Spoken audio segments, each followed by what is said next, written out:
say no. Hello.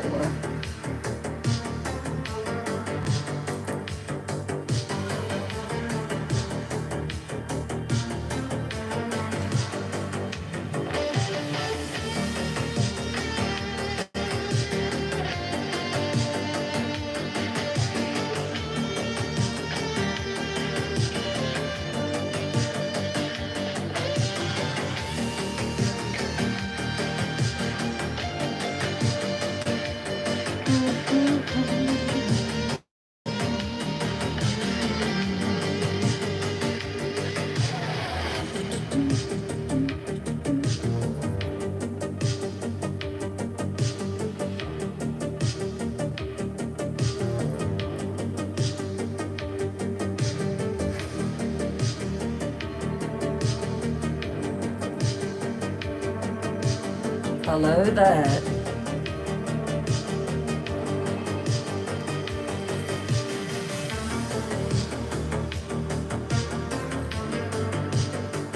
Let's see who's here. Mary.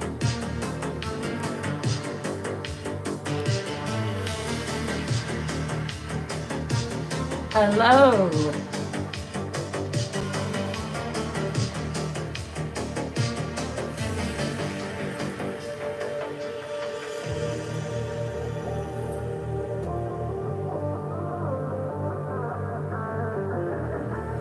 Come in.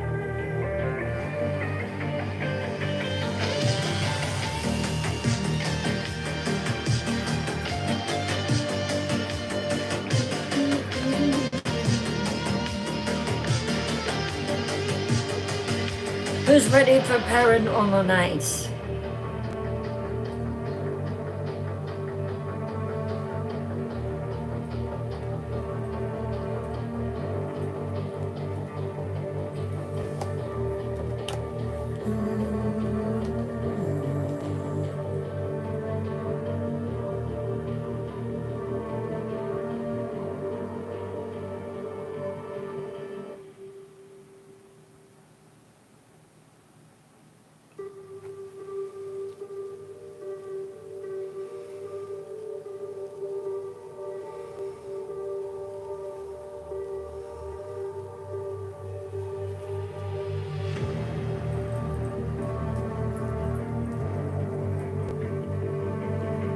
Hey there, Haley. Oh, I'm glad you like it.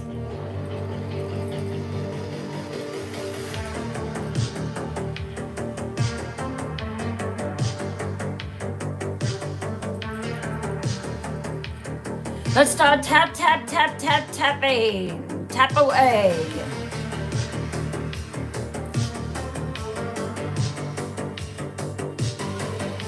We'll start at 8:15. Let's start sharing the live. Share it with everyone that you can think of. Anyone who likes scary stories, ghost stories. Now's the time to get the word out. And it activates the TikTok algorithm and brings more people in.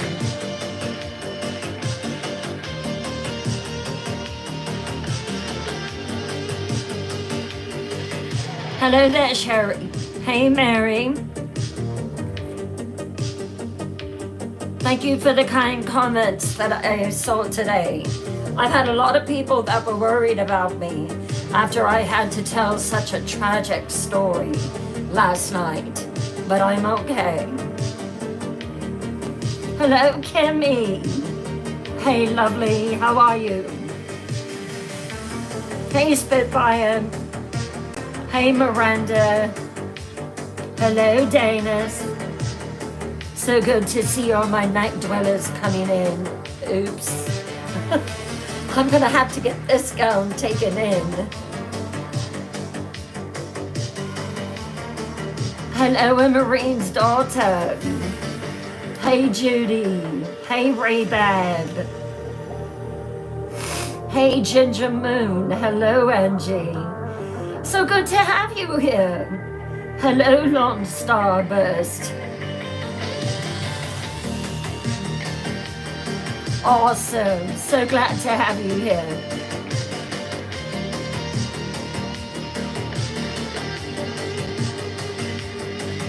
Hey, Tara, darling.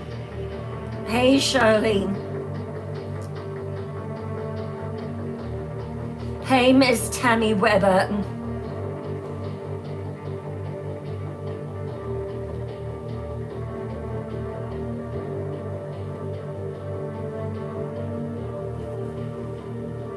Hello, hello, hello. Everybody come on in. Hello, Jade Smith. How are you? Hey, Julie. Hello, Debbie. Hello, Charles. Gorman, number 3. Thank you for the follow. Let me ask you a question. Do you like scary stories? Hey, Martha Reagan. Tap, tap, tap. Hey, Kimberly. If I miss anyone, call out your name. Hey, Cece. Hello, Miss Melanie. Hello, Roxy. Come on in. The stories that I'm telling tonight are at the top of the board. The first story is going to be the Borley Rectory, the most haunted house in England. And then the second story of the evening will be from my own book, The Haunting of Hastings House.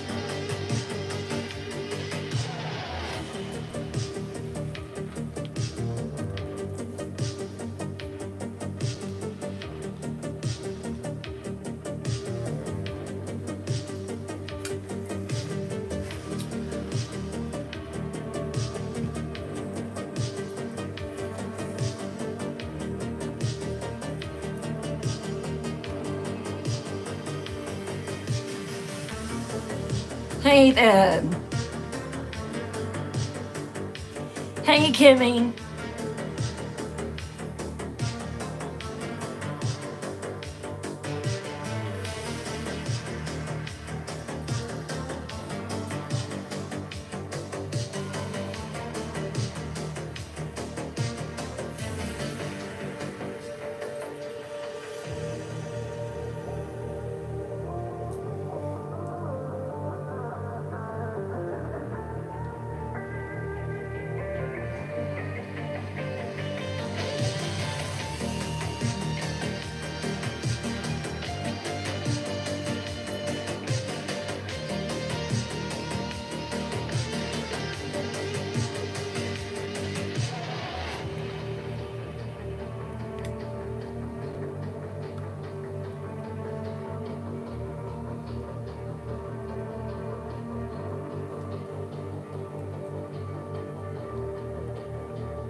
Everybody come on in, make yourself at home.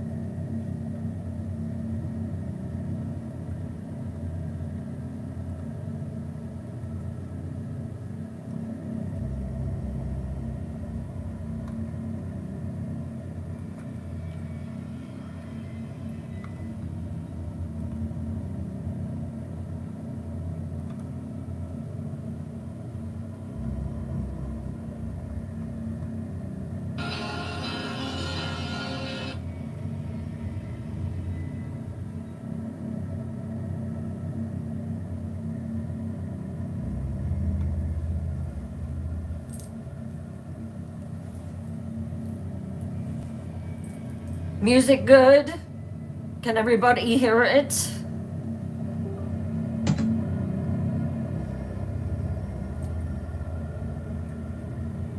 Hello there, Nana Francis. How are you? Jessie Todd, thank you for the follow. Music is good? Well, hello there, Bella. Welcome to Twisted Tales Live. Bella, do you like scary stories?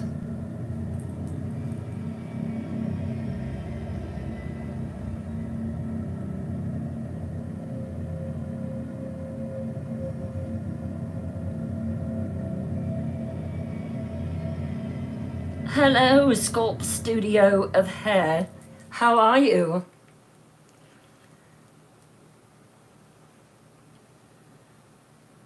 Hello, Jester.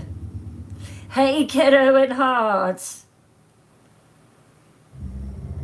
Hello, Karen Coleman. Oh, thank you, Danis. Thank you, thank you. I saw someone say, I'm here, Queen, and then it lost me. I don't know where it went. There you are, kiddo. Oh, okay, that was you.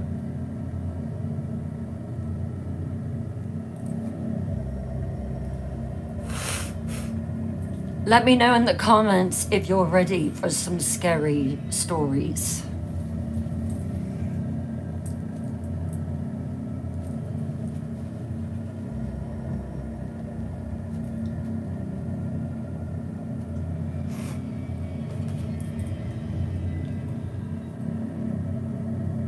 Hello, Owen Anderson. How are you? If you are new here, let us know in the comments. We want to welcome you properly. This is a safe, warm, loving, welcoming community, and we thrive on doing it the right way. I can't tell you how many times that I've been in a live. I've actually took time out to watch alive and was never once greeted, and I have a major problem with that. So I believe that you could have been anywhere tonight, but you chose to be here, and I am humbled that you chose this life to spend your evening.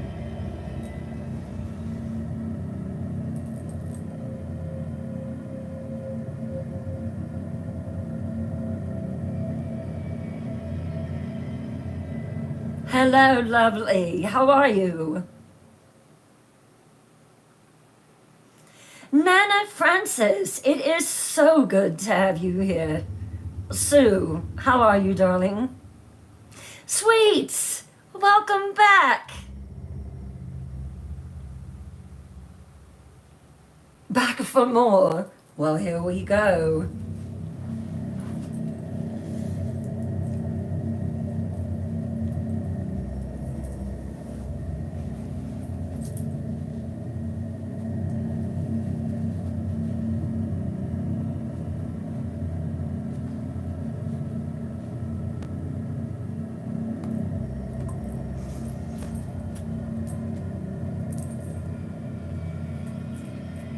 Welcome to the Night Room. I am the Night Queen, and you are my night dwellers, night watchers. Do you like scary stories? Then come with me for the next 2 hours as I send you to England, to the most haunting house in England, the Borley Rectory. But first, lower your lights. Lock your doors, although what's coming in tonight can go through a door that is locked. Pull your curtains nice and tight. Wrap yourself up in your warmest blanket as I begin the story of the Borley Rectory. You'll need it to avoid the cold chills that are about to enter your room. Let's begin.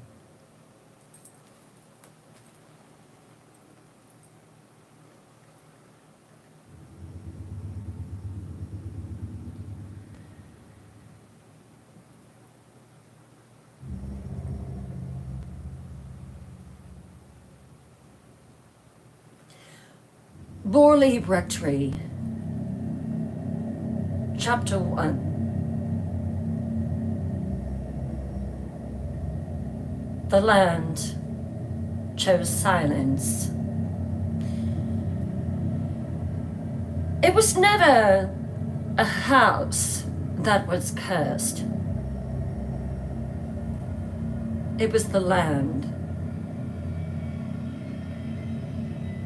And from the moment that the first stone was laid, something buried woke up. In 1862, a grand house rose in the quiet English countryside. It was called Borley Rectory, commissioned by Reverend Henry Bull. It was meant to be a home for clergy, prayer, and peace. But the land had other intentions. From the very start, the villagers spoke of shadows that moved through the trees. Long before the first wall was ever raised of this grand house, they whispered of an old monastery, once said to have stood upon the very ground centuries earlier, where a monk and a nun, caught in a forbidden love affair, had met a very violent end.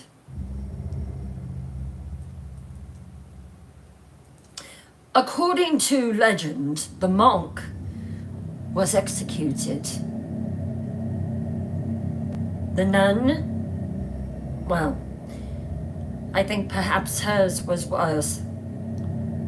She was bricked into the convent walls, brick by brick by brick, alive. Can you imagine? When Reverend Bull moved in with his wife and 14 children, yes, you heard me right, 14 children, oddities began immediately. Footsteps in the halls, voices whispering names in empty rooms. The most terrifying of all was a woman's voice.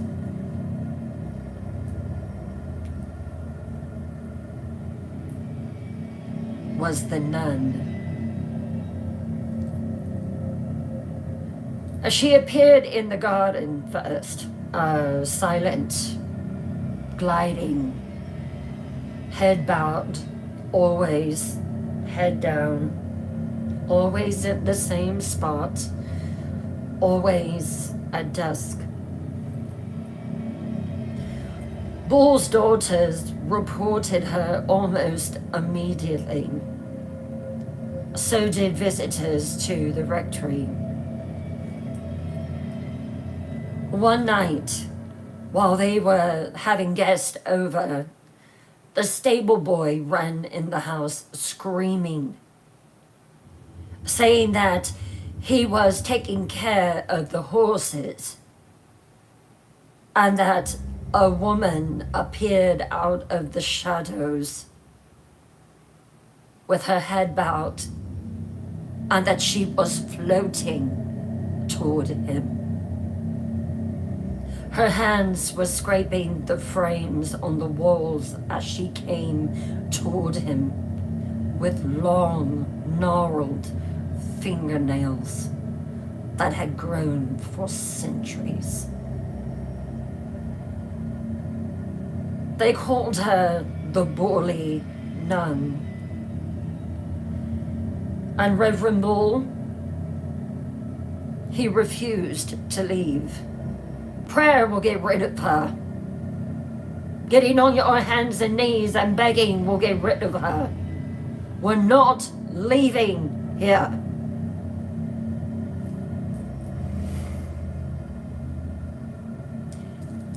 Reverend Bull had a particular place that he absolutely loved. It was a special room that he had built with a full view of the garden. He wasn't afraid of the nun. You see, this nun, the rectory nun, the Borley nun, as she's also known, she is not afraid of anyone or anything. She is known as being one of the most vocal spirits to ever haunt a property. She doesn't try to hide. She just comes out when she's ready, and she doesn't leave. He had this room built so he could watch the garden. Reverend Bull said around 6:30 or 7 o'clock in the evening, as the sun was going down, you would see her moving in between the rose bushes, head down, just weaving in and out, in and out. He wasn't afraid of her. He loved watching the nun take her evening glide, as he called it. He called it his ghost room, and you were not allowed to go in Reverend Ghost Room. And there he sat until his death in 1892. But when he passed, something changed. The sightings grew darker, more frequent, not just at dusk anymore, any time of the day. And now, where it was only the nun that was being seen, other spirits appeared.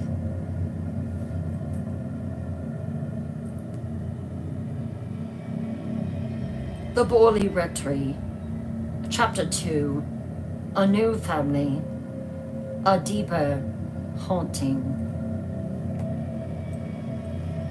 When Reverend Bull died, the house held its breath.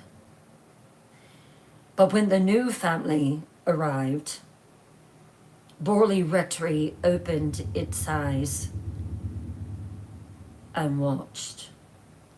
I'm going to show you a picture of the Borley Rectory so you can get an idea of what we're dealing with.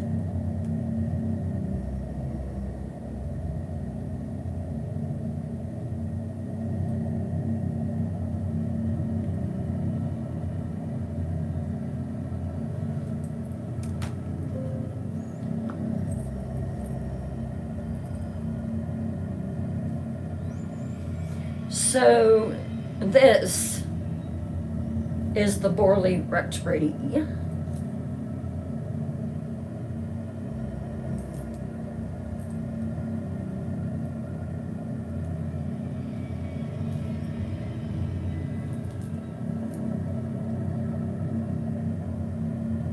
That is the Borley Rectory. Does it look haunted?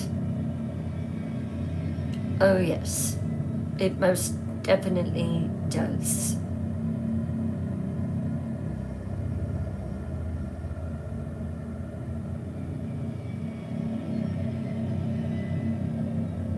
I find it to actually be quite charming. I'm sure that it was quite lovely back in its day. Another picture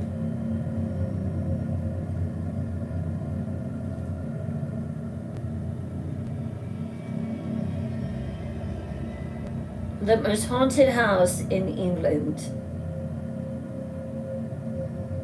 I think some ghosts haunt that place.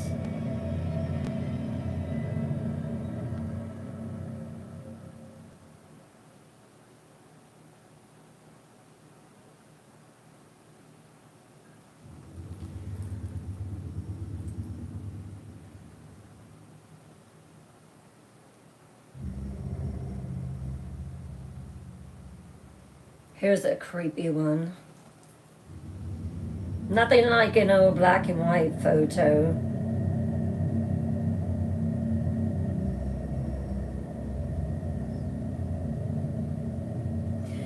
I could see the nun walking around the yard, around the lawn at night, head bowed, floating. Couldn't you?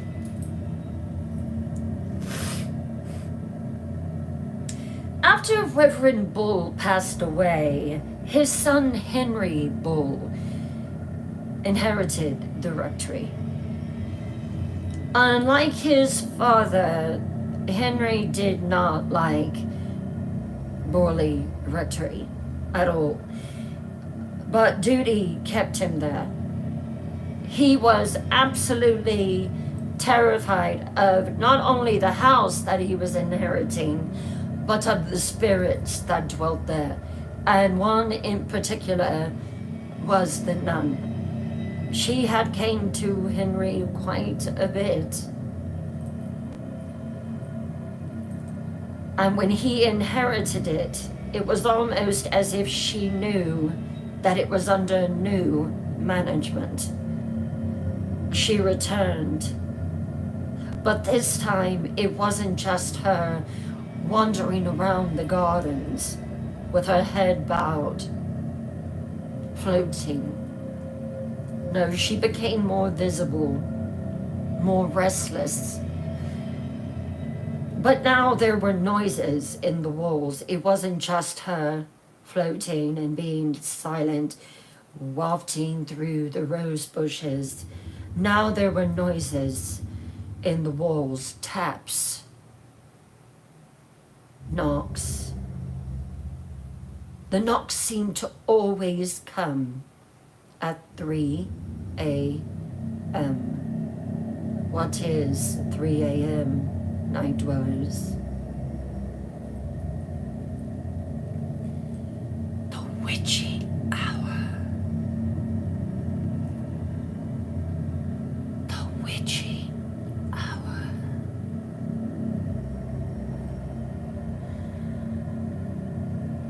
Harry's sister began reporting visions. She said she started to see a coach, a black coach, and a team of 4 horses charging silently down the lane, but vanishing before they reached the gate. She did this on several occasions, and when Harry would look at her like she was insane, she would say, "Did you not hear them? Did you not hear the horses? They were neighing. Did you not hear the carriage wheels over the cobblestone? I'm not going insane, Harry." Others spoke of cold spots in this house that was so frigid that you felt like you were being plunged into water. Ice cold water. But the worst was the crying. Many reported being woken in the middle of the night around 3 a.m. in the morning and hearing a woman crying, sobbing behind the walls that no one could open. First person, Ethel Bull, Harry's sister.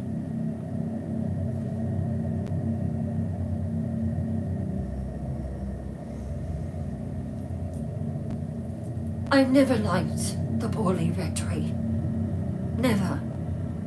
It was just too big and too quiet, and it echoed terribly. There were 23 rooms. I was walking past the blue room one night. I was holding a candelabra in my hand. The house was always so dark. But I was walking past the blue room. The candlelight was casting shadows on the walls, the ceiling, when I heard it. It was a moan, long and soft. I opened the door and I looked in the blue room, but there was no one there. But I looked at this mirror that was in the corner of the room, and it was fogged over, like someone had been breathing on it.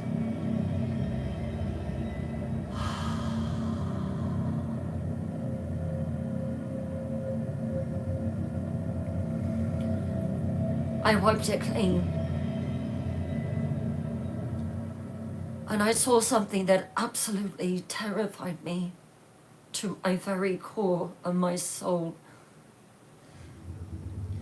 I saw my own reflection, and it was smiling at me. It was horrible. I looked like I was dead.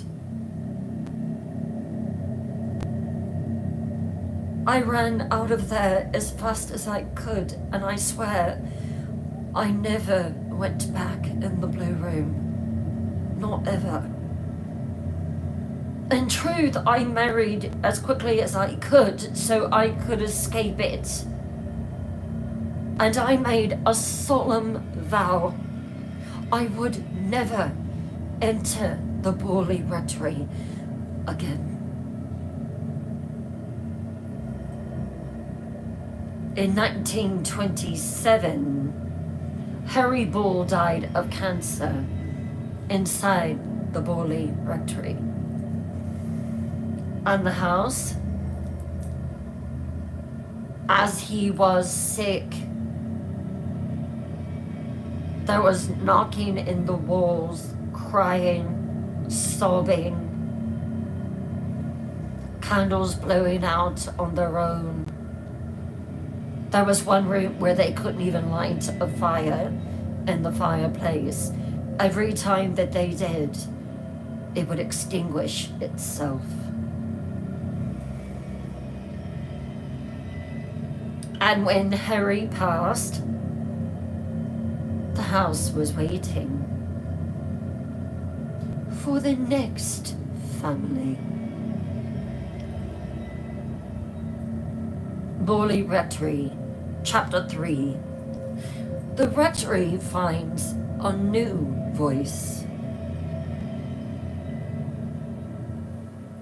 When a house is left alone too long, it doesn't go dormant.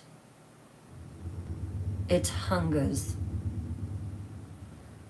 And when the Smith family arrived, the rectory finally had someone to play with. In October 1928, another Reverend Guy Eric Smith and his wife Mabel moved into the Borley Directory. He was a rational man. He was newly appointed to the Borley parish. Mabel said she did not like Borley Rectory from the moment that she stepped out of the carriage.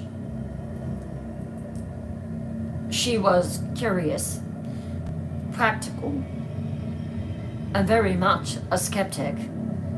But she had heard whispers and rumors in town of darkness at the Borley Rectory.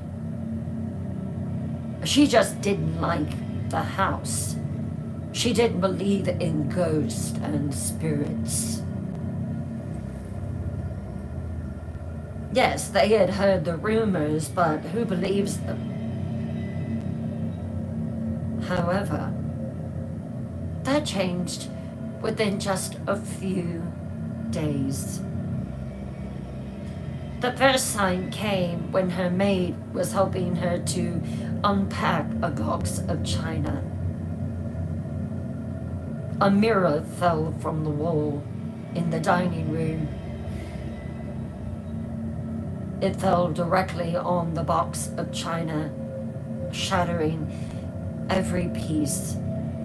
Mabel was beside herself because this was a wedding gift. Her maid looked at her. "Did you do that?" "No, ma'am." "Well, what did?" She went over and investigated. The mirror was not directly above the box. It was a few feet away on a wall. But somehow, the mirror had fallen directly on the box of china. Well, that just doesn't make sense. That doesn't make sense at all. Well, madam, don't give me your ghost stuff.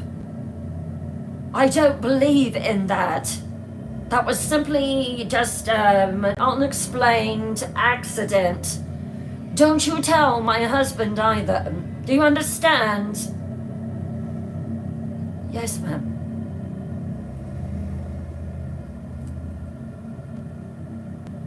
So she was still a skeptic after that, but then came the bells. First person account. Mabel Smith's diary. Entry dated November the 3rd, 1928.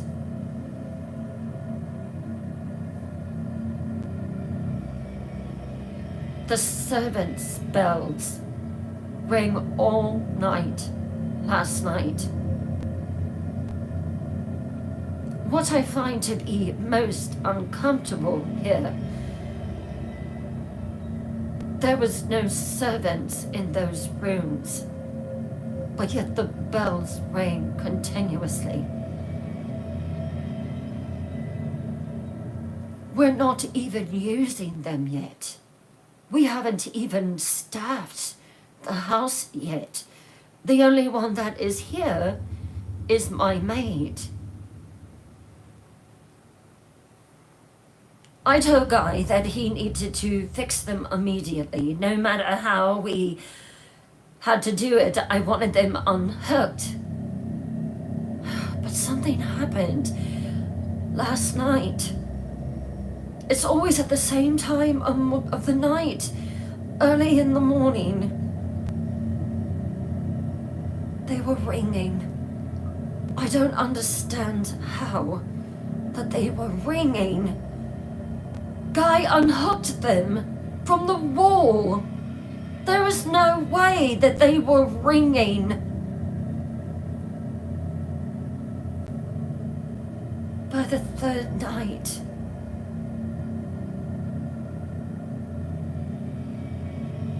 here's another entry from Mabel's diary. By the third night, it wasn't just the ringing that frightened me. Guy couldn't explain it. He just... Shortly thereafter, the ringing of the bells ceased. And now there's this knocking.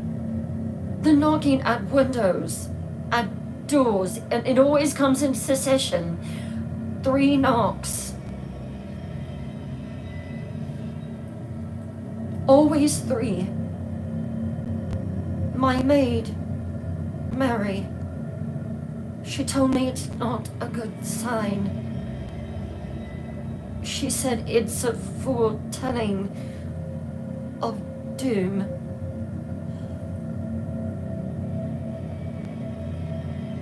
What's going to happen here? The activity, however, only escalated. Things began to vanish around the house. Keys vanished from locked drawers. Lights flickered without any sign of a storm. Footsteps clomped up and down the servants' stairs, which led to the servants' quarters, which were upstairs on the 3rd floor. A diary entry, 4 days later. This house is evil. It's dark. I told Guy I want to go back home and live with my mother until he can find out what's going on here. This is simply evil. Something is very wrong here. How can you hear footsteps clomping up the stairs and then go to look and there is nothing there? I don't like it here. I feel like something is going to happen.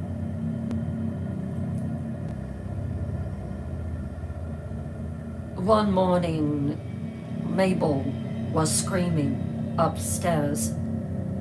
Her maid Mary ran up to her room. She barged in. Mabel was frozen in horror. Do you see her? Do you see her in the mirror, Mary? She's smiling at me. Do you see her? Please tell me that you see her. Mary saw nothing.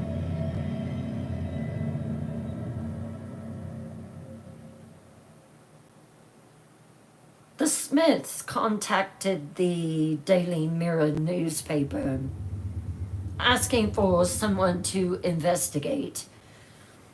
That's when Harry Price entered the story. He came with cameras, notebooks, and wanted to have, you guessed it, a seance.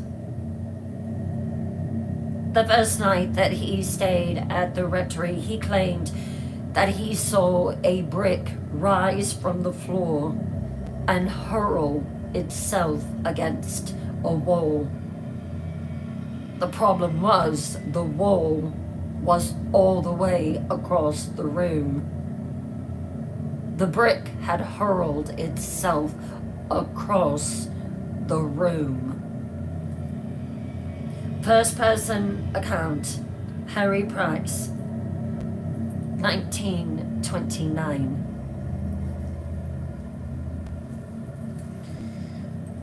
I, Henry Price of sound mind, do write in my diary. I had been at the rectory for 3 days.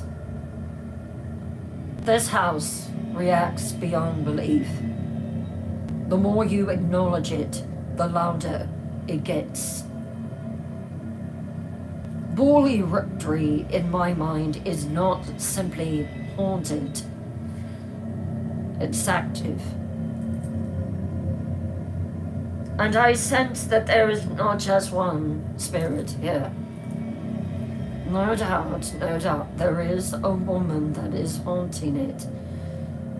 But there are two more spirits. I do not sense kindness or curiosity from these spirits. I sense anger,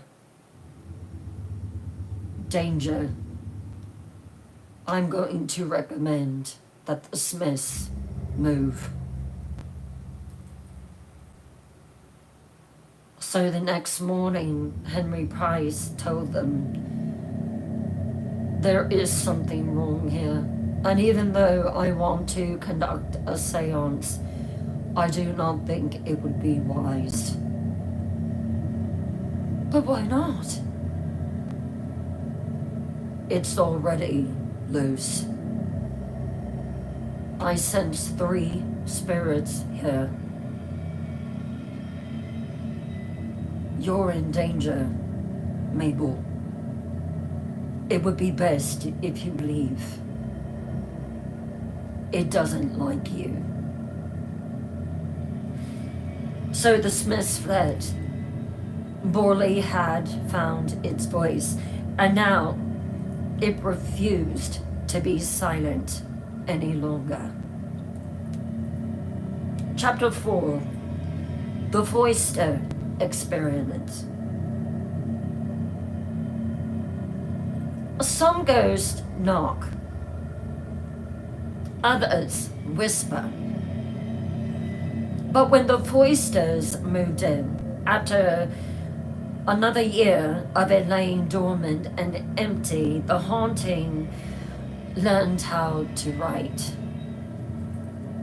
In 1930, yet another Reverend Lionel Foister, his young wife Marianne, and their adopted daughter Adelaide moved into Borley Rectory. It was almost immediately that the house began to make its presence known. Same day. Doors opened and closed on their own. Objects vanished. Heavy books flew off shelves. One hit the Reverend on the side of his head. And the smell of roses was so strong in Marianne's room. You couldn't explain it. It smelled like you had walked into a rose garden. But what chilled Lionel the most were the messages. They began on scraps of paper, just found randomly around the house, and then they began to appear on the walls,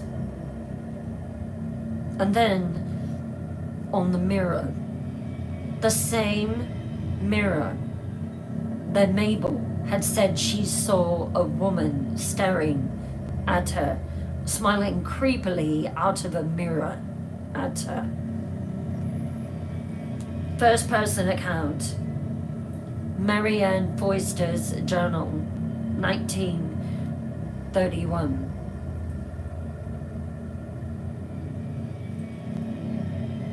What is this thing? I saw it appear while I was brushing my hair the other night. By the glow of the lantern, these words appeared on the mirror. Marianne, please, help me. I am a Christian woman. I've always been told that these things are just figments of your imagination. But the weirdest part was the message was formed backward. So I could only read it when I turned. The handwriting is frantic. It is a feminine script. The letters are curvy and small,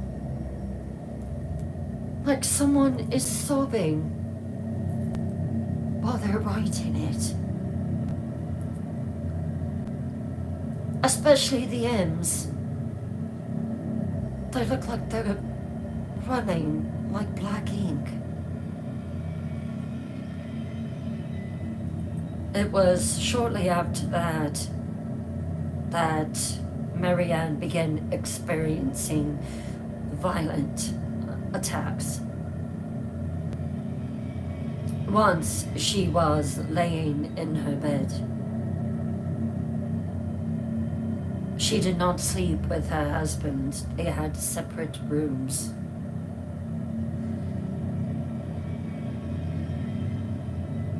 She woke up, hovering in midair. She screamed, and whatever it was that had hold of her began to violently throw her down on the bed and then toss her up to the ceiling over and over again. Her nose was broken. She was absolutely terrified. Another time, she was standing at the bed. She had just finished reading her Bible. She got up to go and use the lavatory, and when she came back and was about to extinguish her hurricane lamp, hands gripped her ankles and pulled her down to the floor.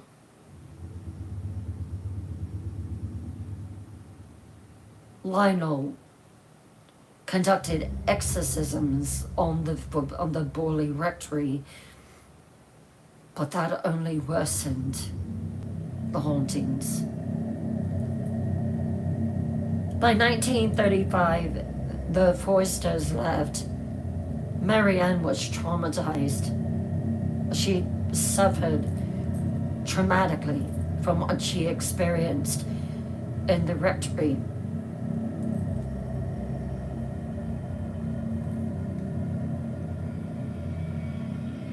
When the voices went quiet for a couple of years, one man still heard them calling, and that man was Harry Price, the medium.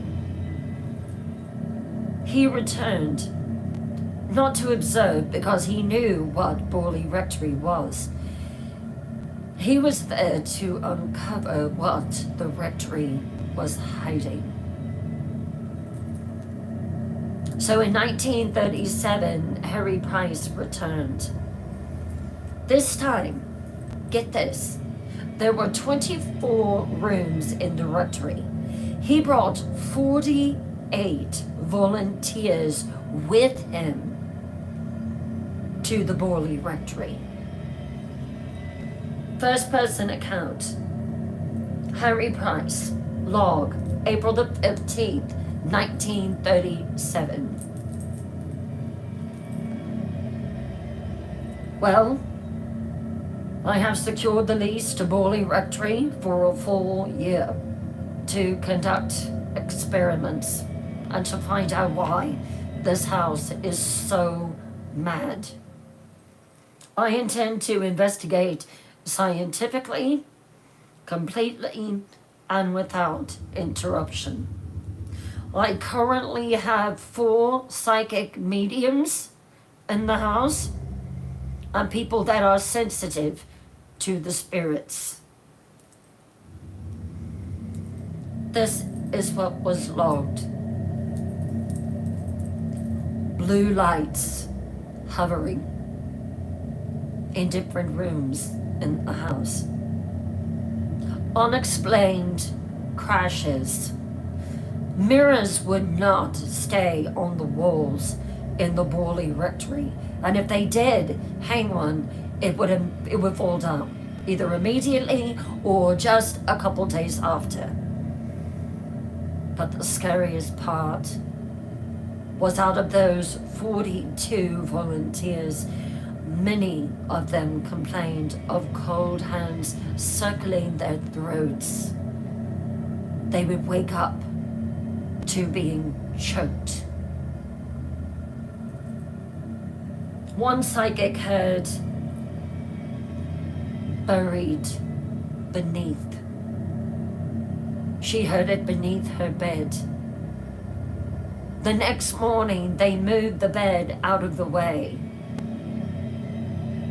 They didn't find anything, but she swore that she heard buried beneath. Harry Price believed that it was haunted by a woman, but there was no way that she was the one that was haunting everyone. He conducted a seance, asking the nun to come forward. The only thing that happened, though, was a chandelier in the front hall began to violently move back and forward. One of the psychics called out in a very monotone voice,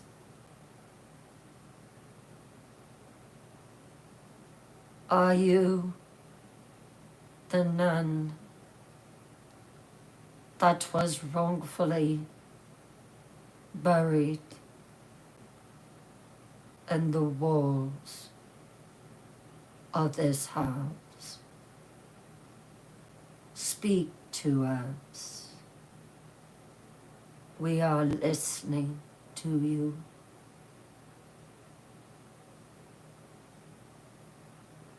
There was no response.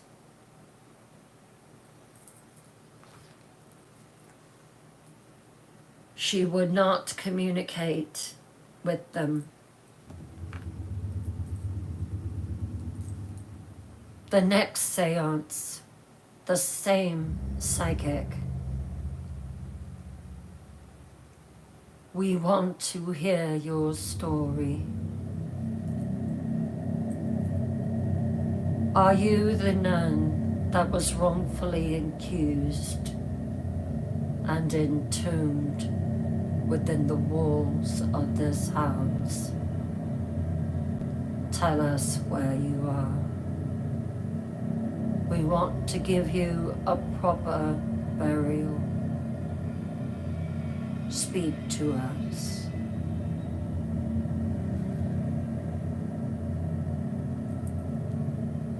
Again, same room, same voice spoke beneath the bed, buried beneath.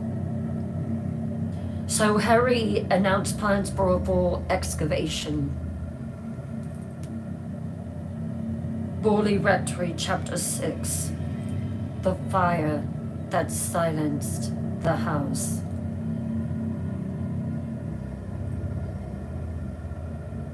Intro. Not every haunting ends with an exorcism.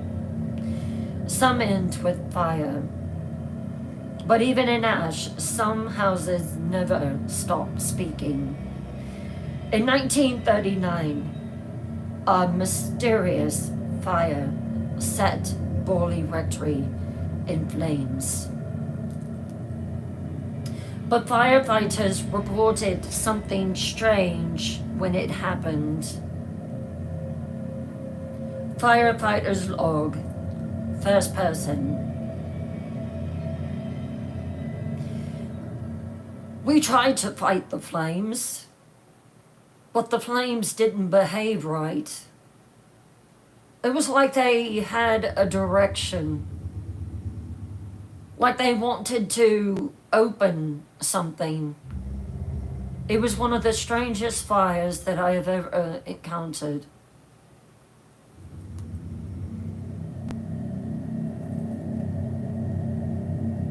When the house flames had been extinguished, they discovered human bones, female clutching a rosary in her hands. Harry Price said it was the nun. Borley Rectory, Chapter 7, What the Bones Revealed.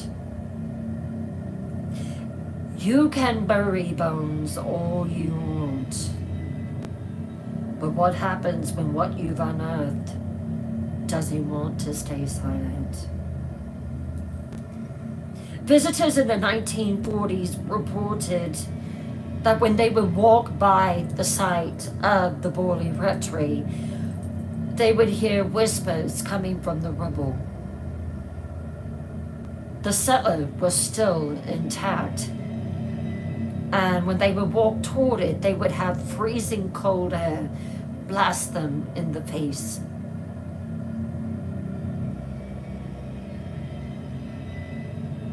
And when they would go to approach the crumbling walls,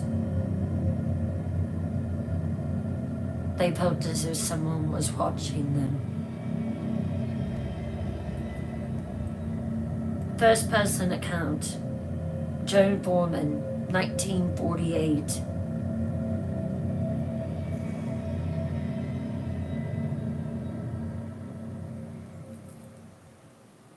I was on a girls' trip. We had been visiting different places around London, and we loved Essex. Essex was a beautiful place. We were walking by this rectory that used to be there, the Borley Rectory, and even though it was a crumbled mess at the time, a few of us heard singing, and it was in Latin. I'm pretty sure that it was Latin. And then it just stopped. And I remember telling my teacher, we heard somebody singing something in Latin. That's when he revealed to us that centuries before, it was suspected that there was a monastery there. It gave me cold chills. Harry Price's notes revealed several times over in his diaries, she is not the only one. She is not the only one haunting Borley Rectory. Chapter 8, The Scent of Lavender. Not every ghost is seen. Some are smelled. And at Borley Rectory, even the air carried memory and menace. Visitors reported that around the grounds of the house there was a floral scent, lavender, but it didn't comfort, it did anything but. First person account, Barbara Cowell, 1951. Have you ever smelled death? Have you ever smelled something rotten? My father used to have a funeral home back in the States, and I remember when they would find a body that had unalived themselves, or, it had been some time since they were found. I remember this one time that I smelled a body that was decaying, and it was the most horrific smell. And I remember that Daddy would have a bottle of this stuff. It was strong, really strong, and he would spray the inside of his hearse with it. That's what it reminded me of when I was at the Borley Rectory. It wasn't perfume. It was like something was hiding. Decay is the only way that I can explain it.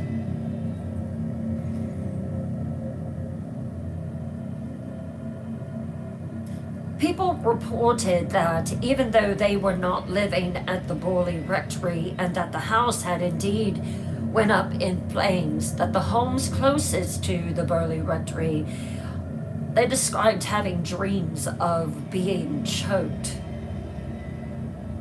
dragging footsteps up their stairway,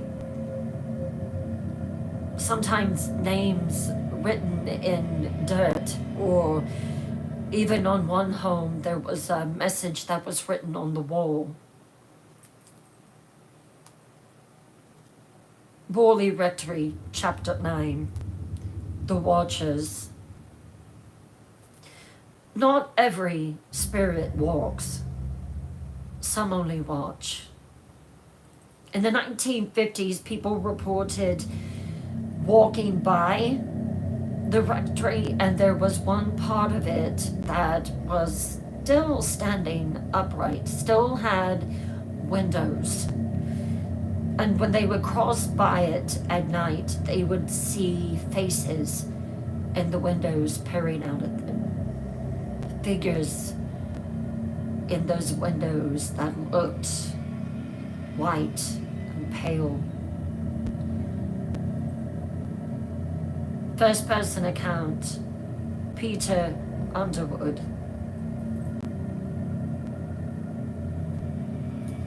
I heard that they were going to build up the rectory again, that there was someone that was going to come in and was going to build over it. And for the longest time, my brother and a couple of our friends had made that our clubhouse.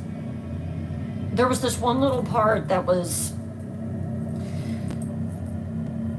big enough that we could walk inside of it and we could have our meetings and, just do boy things. And this one afternoon that we were in there, it was raining. And I had to go and relieve myself, so I walked down this little portion of a hallway,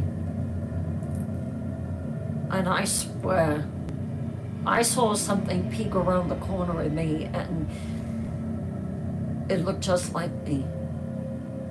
And behind it was someone else, and it was pale. And it was smiling, and it was too close to me. I was only 12 at the time, but I never went back to that property. Not ever.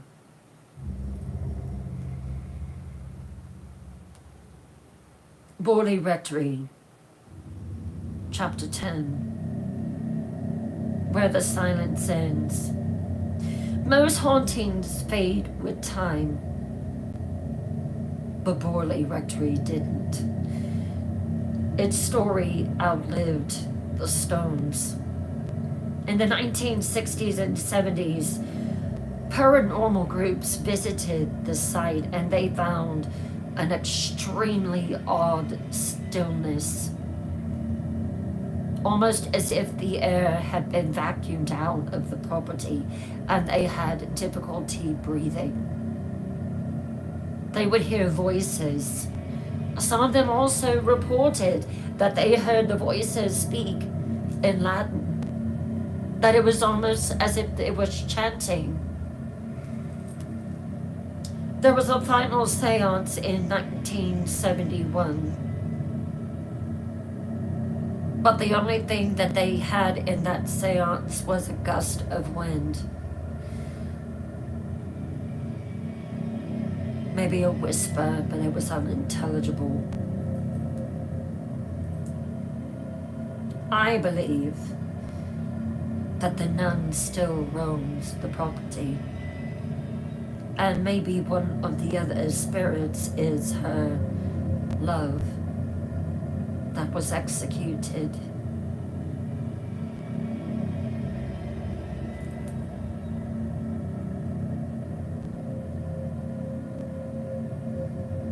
It was never built back. It still has decayed ruins to this day. And that is the story of the Borley Rectory. I hope that you enjoyed it as much as I enjoyed telling it. Now, we're going to take a 5-minute intermission. My fan is just making my hair go everywhere. We're going to take a 5-minute intermission, and then I'm going to come back. And I'm going to read chapter 4 and 5 of The Haunting of Hastings House. The first book that I had published in 2023 and started me on this journey and put me where I am today, here with you. So take a 5-minute intermission and we'll be right back.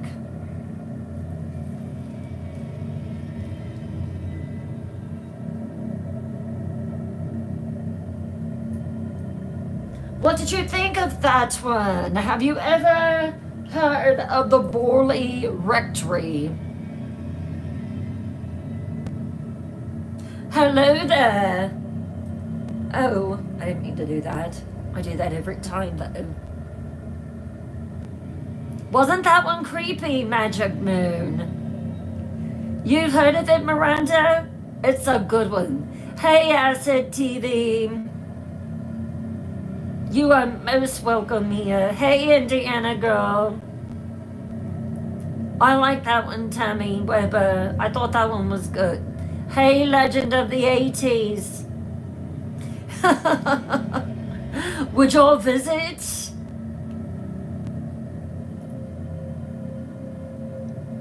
Would you visit the Borley Rectory?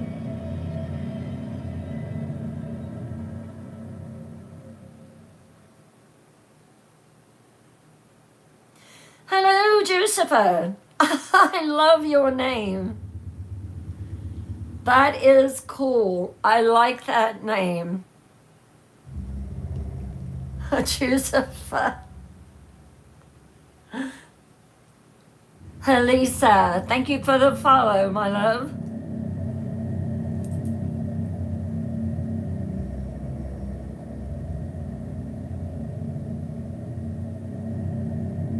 Hello, Bema girl, for you. Thank you for the follow. I'm glad to see the interaction coming in here. It does my heart good. I absolutely do believe that spirits linger after death.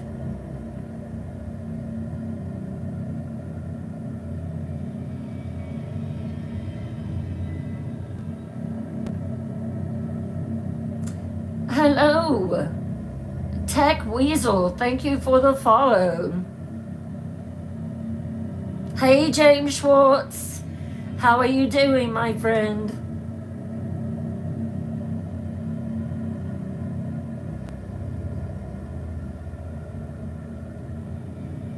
Hey, Brandy Joe.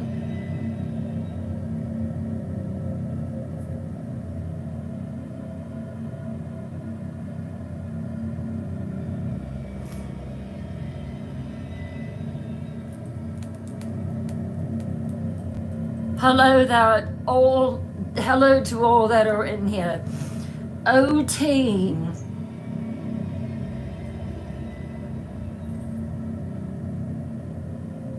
OTG.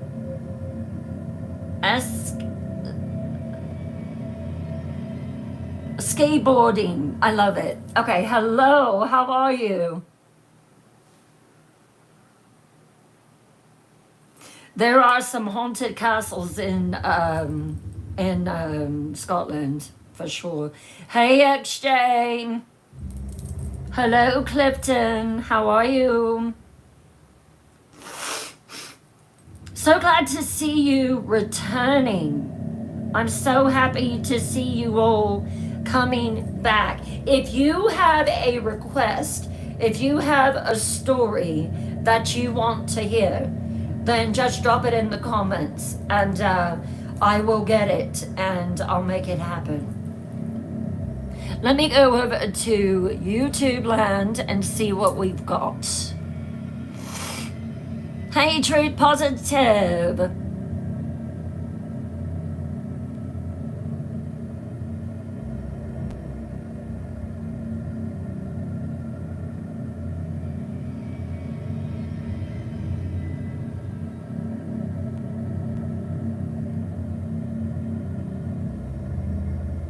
Good to see you all in here. Hello, Brian.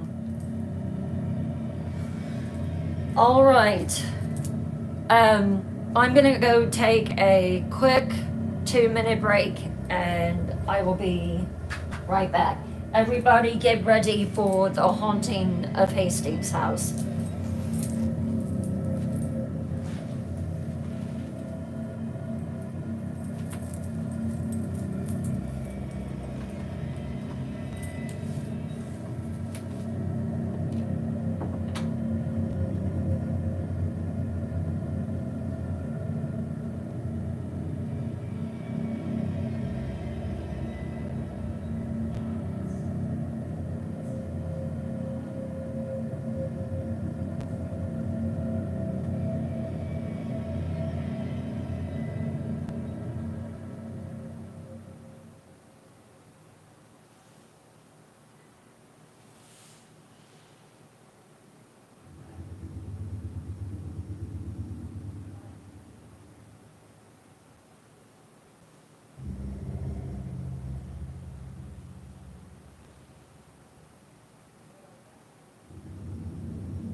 We are at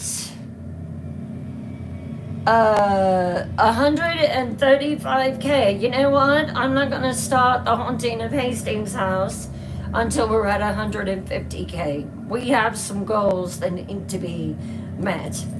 Up here is the first Twisted Trinket goal of the night, and then if you go up here, it is my Bewitched Boutique, and you can go in there and find all sorts of trinkets. Do as the moon calls you. Whether it is a small gift or a grand gesture, it is greatly appreciated. And every trinket goes toward keeping this life alive and thriving for many years to come.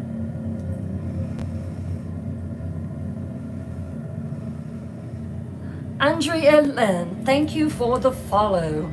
Andrea, do you like scary stories? Welcome. Let us know where you're from. Are you from the US? Are you from another country? I'd love to meet you. And while we are waiting for the likes to increase to 150K, I am going to go ahead and call out my gifters. I would like to thank Karen, Mia, thank you so much. Steph, hello darling. Mist, Paranormal Team, thank you so much for the roses. Joseph, thank you. Brandy Joe, thank you. Zoe Ann, thank you. Janet Cookie, XJ, thank you. Melanie, Sweets, oh, thank you. You're awesome too. Becca Lynn, shout out to Becca Lynn. Always good to see you in here. Roby, thank you. Amy, Pamela, Matt Granny, hello darling. Danis, Brandy's store, thank you so much. Lovely. How lovely. Ginger Moon, thank you. Spitfire, thank you. Rose, thank you, thank you, thank you. Julie, thank you. Kimberly, thank you. Thank you, thank you.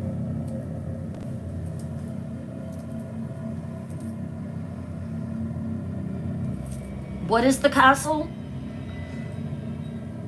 Colsing Castle in Scotland. Good to see you, Becca Lynn. I hope all is well. CC Black, love you. Joseph, how are you? Joseph McGavin, welcome to the live. If you have been watching the live for some time, but you've been a silent night dweller, let me know.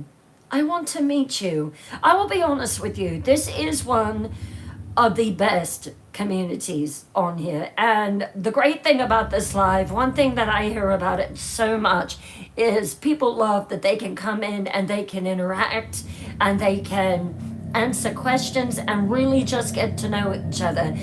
Great friendships have been formed in this live. Love has been formed in this live. And scary things have happened in this live. But we always have fun, don't we? And to all my Grims, thank you so much for the subscriptions. Everyone just hang tight.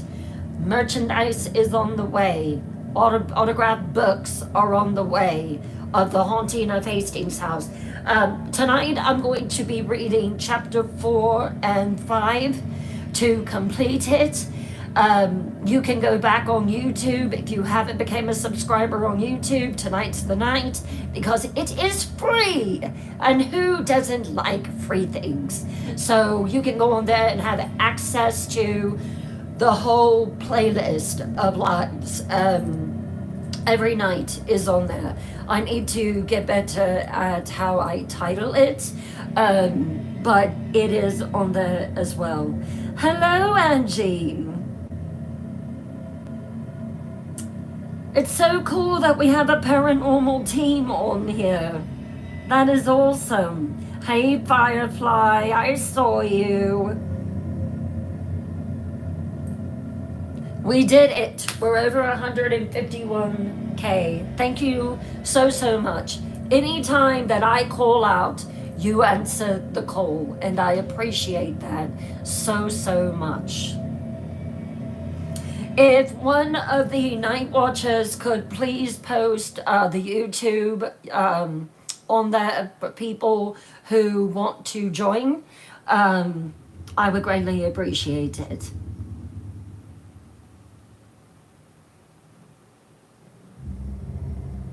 Hello, Blazing Kimmy. I love your name.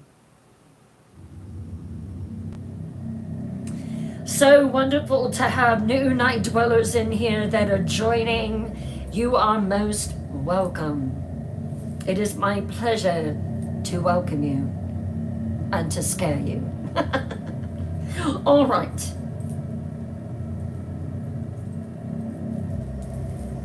Share this live with friends and family, anyone that you know that loves scary stories. Did you know that this live is not well known yet? So the only way it's going to come is by word of mouth and getting it out there to people. Hey, do you like scary stories? And it's not just, it's everything. It's paranormal, true crime, serial unalivers, urban legends. Tomorrow night is the Wheel of Fate. The Wheel of Fate decides the stories I tell tomorrow night at 8:00 p.m. Eastern. Will it be folklore? Will it be Appalachian horror? What will it be? That depends on the will.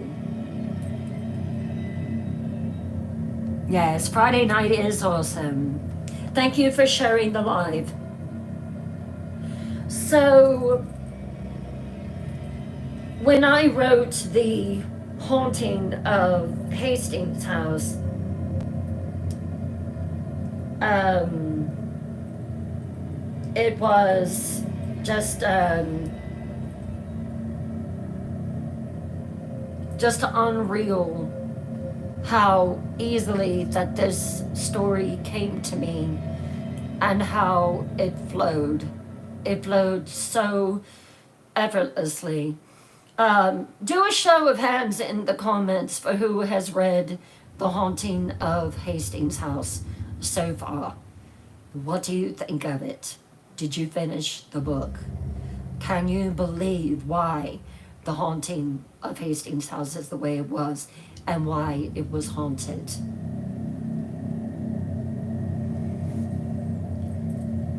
So I'll just do a brief recap for anyone who is coming in. So The Haunting of Hastings House is about a young woman, Emily Buchanan, who is faced with a terrible trauma that just leaves her completely devastated. I don't want to, run the book for you, but you can go back and watch chapters 1 through 3 on YouTube. She's at the end of her rope. She doesn't know where she's going to turn. So she ends up accepting a position as a caretaker of an old southern plantation in the low country of South Carolina. Little does she know that she is going to encounter a very violent spirit who has been haunting this plantation for centuries and is hell-bent on destroying anyone in its path. When we last left with chapter 3, Emily was spending her first night in Hastings House. And little did she know she had a visit from the spirit that is haunting it. We will take up now with chapter 4.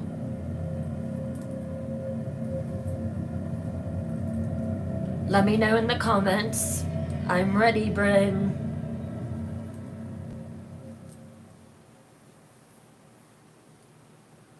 I'm so glad you loved it, Karen. Joseph, I got the inspiration. I'll share it with you after the 2 chapters are over, and then I will give you that answer. Hello, Missy.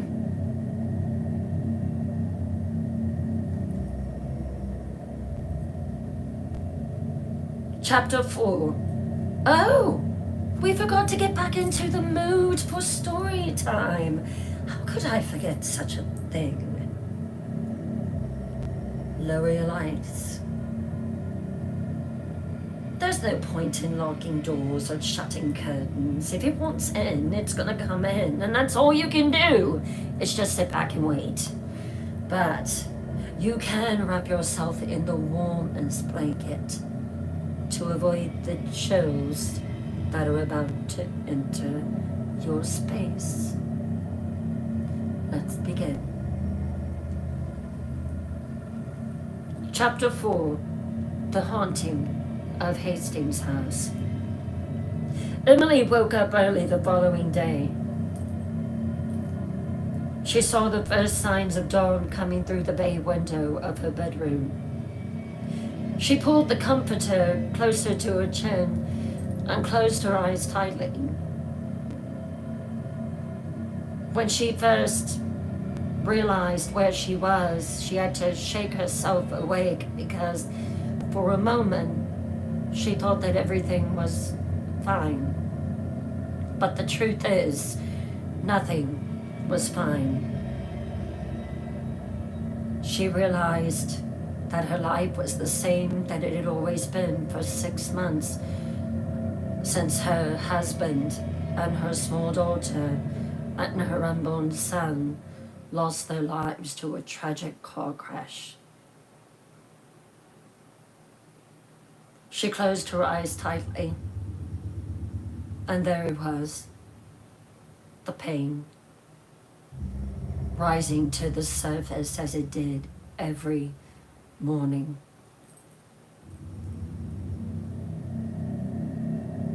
Each morning started the same with Emily, and anyone who has ever faced trauma knows what that's like. She awoke with a blank mind, but gradually it all flooded back to her like a broken dam in her subconscious. Her memories and emotions hit her like a battering ram of sorrow, pain, and longing that was fresh and new every time, unrelenting in its attack on her psyche. She threw back the covers from her body and exited the bed. Her feet landed on the floor and she shivered. It was so cold.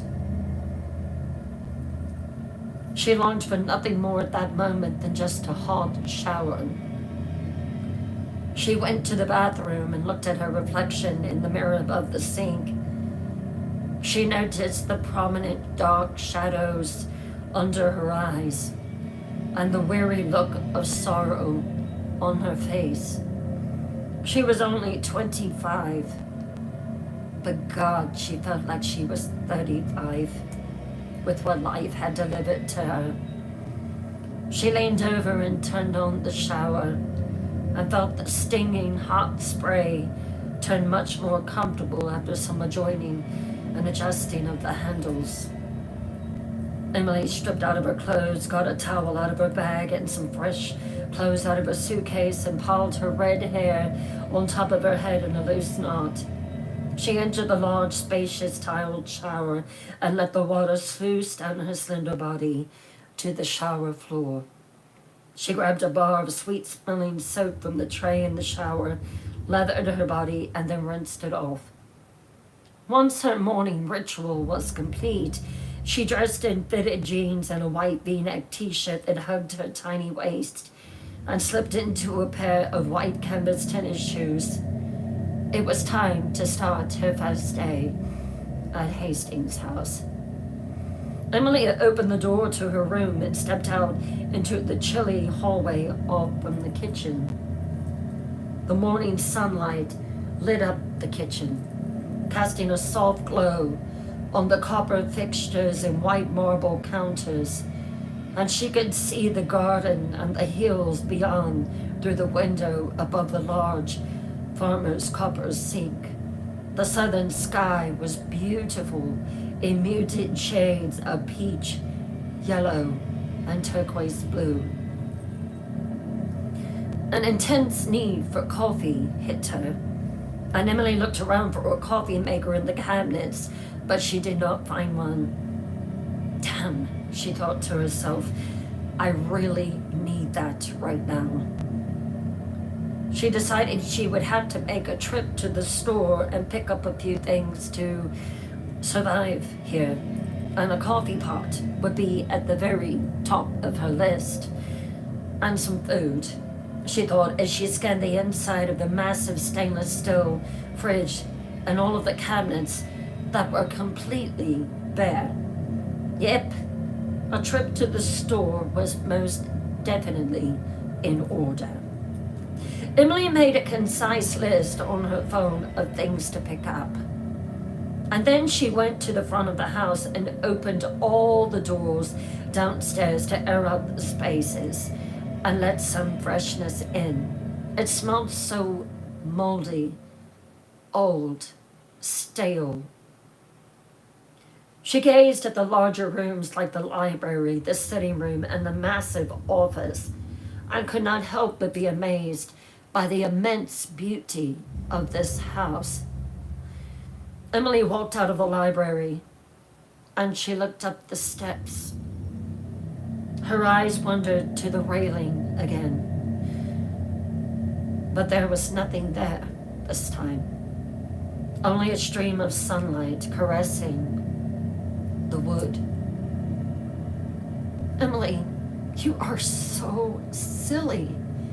She chuckled to herself and climbed the steps to the second floor.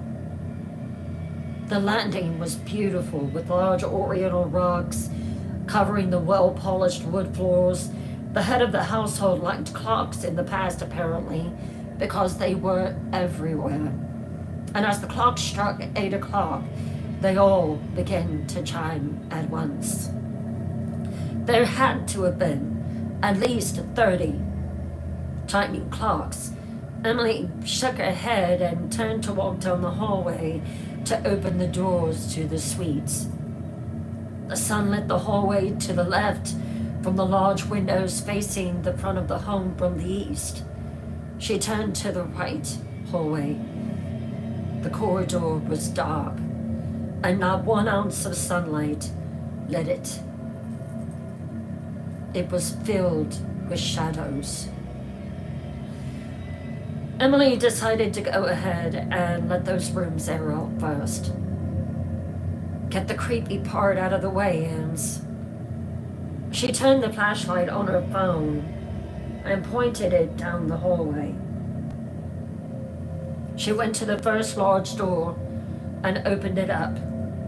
The inside of the room was bright and sunny, and the decor was a light spring green.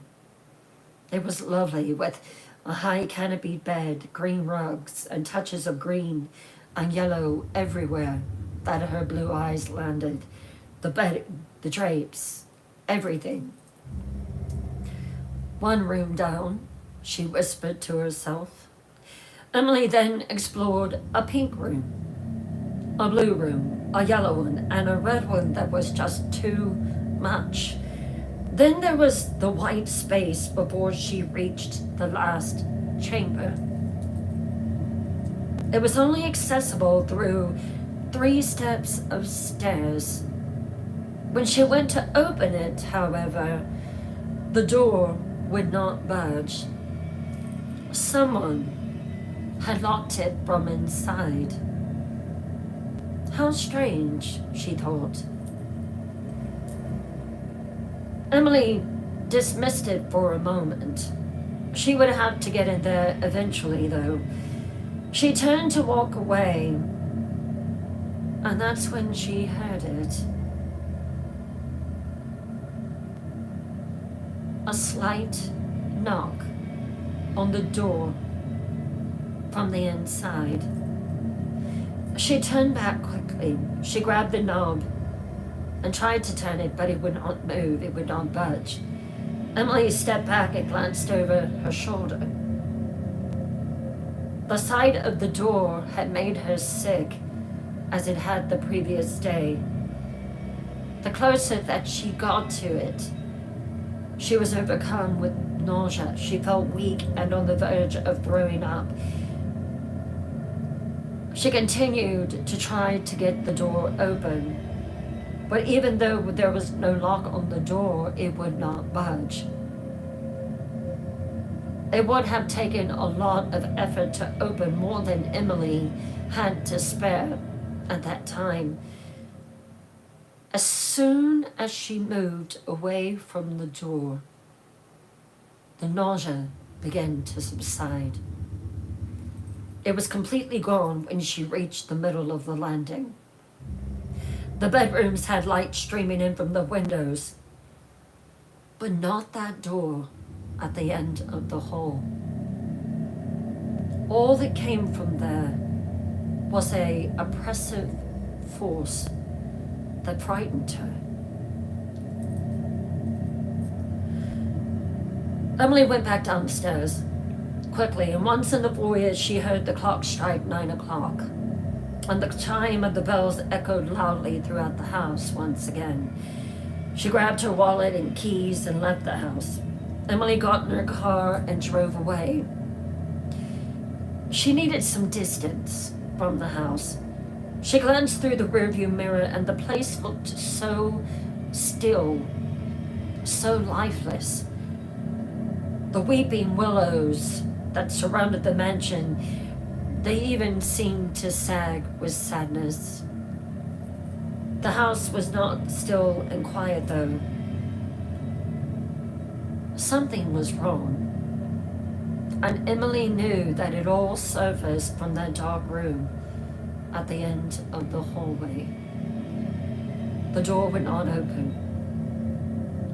Someone did not want that door to open, and they fixed it so it would never open again. Chapter 5. Driving away from Hastings House, Emily felt an immense sense of relief. She had only been there for 2 days, and though she had hoped for an improvement in her mood, it had not happened yet. With more time, she hoped that it would. As she drove along the winding country road, she noticed a pretty store on the side of the highway, Gordon's Country Market. So Emily pulled into its overflowing parking lot and went inside. A tantalizing aroma of freshly cut flowers surrounded her as soon as she stepped through the opening glass doors. There were buckets full of colorful blossoms resting on the window sills. Taking a basket in hand, Emily chose some red carnations and some white and yellow daisies to brighten up the rooms. Even though Hastings House had its own garden, she had yet to explore it.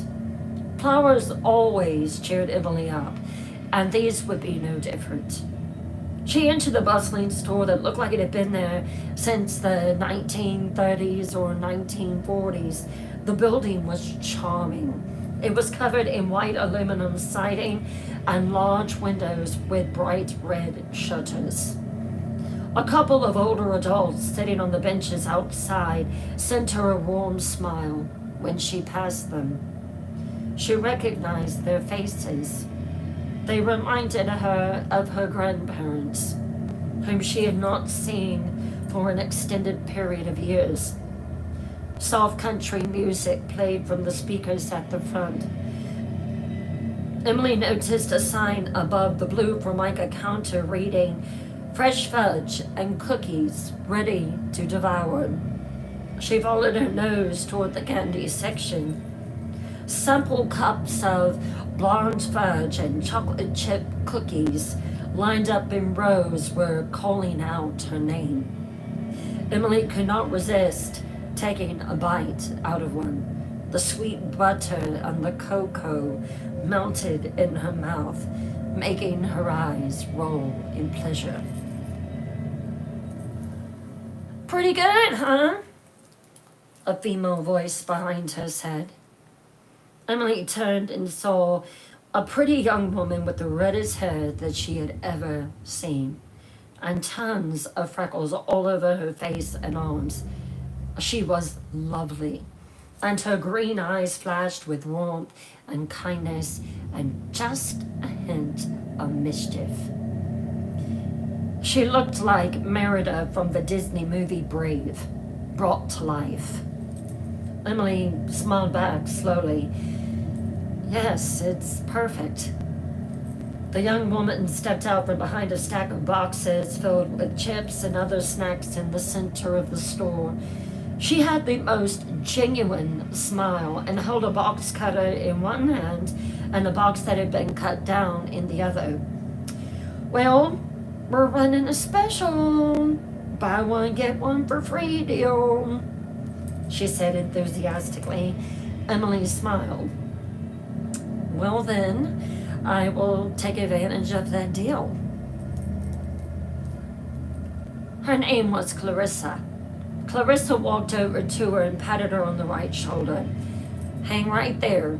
I'll be right back," she said in a sweet southern accent and put down the box and the cutter. She went behind the counter and grabbed 2 boxes. Clarissa stood before a glass cabinet displaying the sweets and slid the door back to access the cookies and the fudge. "Well, what'll it be? We have blonde fudge, maple walnut fudge, and my personal favorite, California walnut fudge. For cookies, we have chocolate chip, sugar, and..." She leaned back in the cabinet and pulled out a tray. "And my mom's favorite, peanut butter cookies." It all sounded so good to Emily, but she chose a box of blonde fudge and the peanut butter cookies. "I'll wrap these up for you," Clarissa offered. Emily stood and watched her work. Clarissa carefully placed the fudge and cookies in boxes and then sewed them up with some tape. She looked up and handed the boxes to Emily. She wiped her hands on her red gingham apron tied around her waist, and Emily noticed her bright red tennis shoes. Red must indeed be her favorite color, she ascertained. She stepped back around the corner. Is there anything else that I can help you out with? Emily felt her friendliness radiating from this girl, and so she responded with, I know this is probably a stupid question to ask, but do you have a coffee pot? Clarissa chuckled. Aren't the ones in the hotels pathetic? They're so tiny, and they do not even have a good selection of coffee. It tastes just like water, she finished. Emily smiled. I'm not staying at a hotel, actually. I need one for the place that I'm currently staying at. Oh, okay. Well, I'm staying at the Hastings house. Clarissa's eyes widened with shock. No way. Seriously? Emily figured that she was probably no more than maybe 19 or 20. And the girl did not have one line on her face. She had not had a hard life. That was easy to see. At least not yet. Emily berated herself in her mind. Stop it, Emily. Don't think that about that young woman. Just because your life is crap doesn't mean that hers is. Emily responded to Clarissa. Yes, I just moved in yesterday. Clarissa grabbed her softly around the elbow and linked her right arm with her left arm. You come with me. She looked at Emily as if wanting to know her name, and Emily recognized that, so she told her what her name was. Emily Buchanan. Clarissa smiled brightly. Well, it is nice to meet you, Emily Buchanan. I think we can find something in the retail section. Mama has everything here, like the big box stores. You haven't seen all of this store yet. She led her down aisles of canned goods, meats, produce, fruits, and vegetables, and then they turned down another corridor and came to a set of double doors that opened electronically. This part of the store had more of a boutique atmosphere. Down the aisles were an array of decorations, appliances, jewelry on display, and a counter. Clothes hung attractively from racks. A worker had toys, bedding, and colorful pillows piled up on a daybed in the corner to catch someone's attention. Right back here, Emily, Clarissa said, and Emily followed her.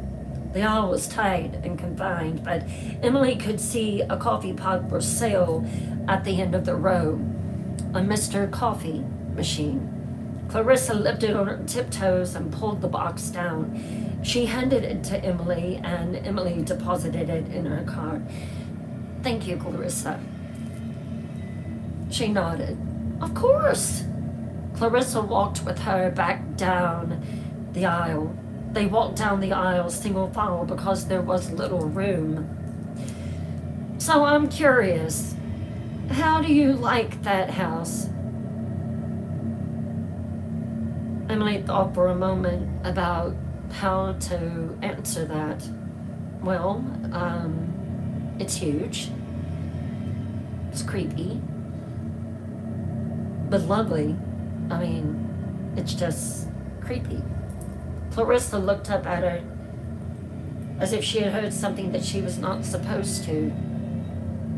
Creepy? How? Emily thought about revealing the truth of what she had seen there, but she discounted it. She didn't want any pity. She just wanted to do her job and possibly make a new life.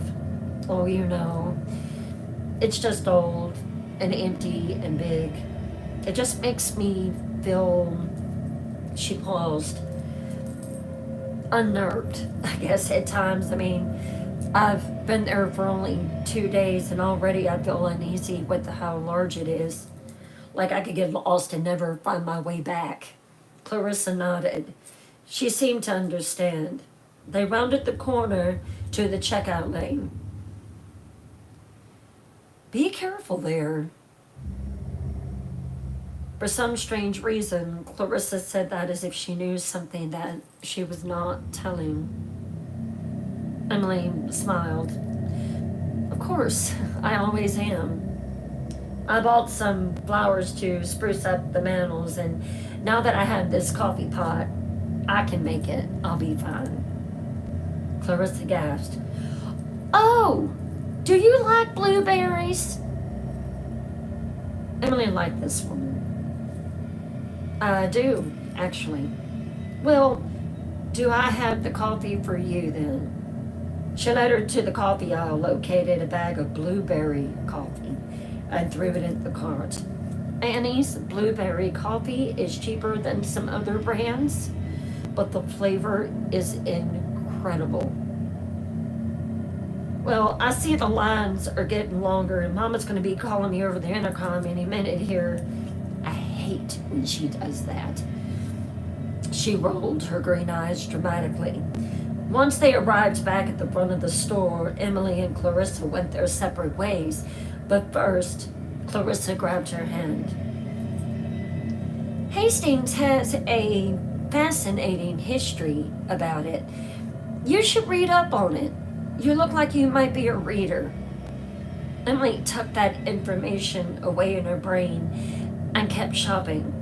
Eventually, she decided on treating herself that night to a steak, a potato.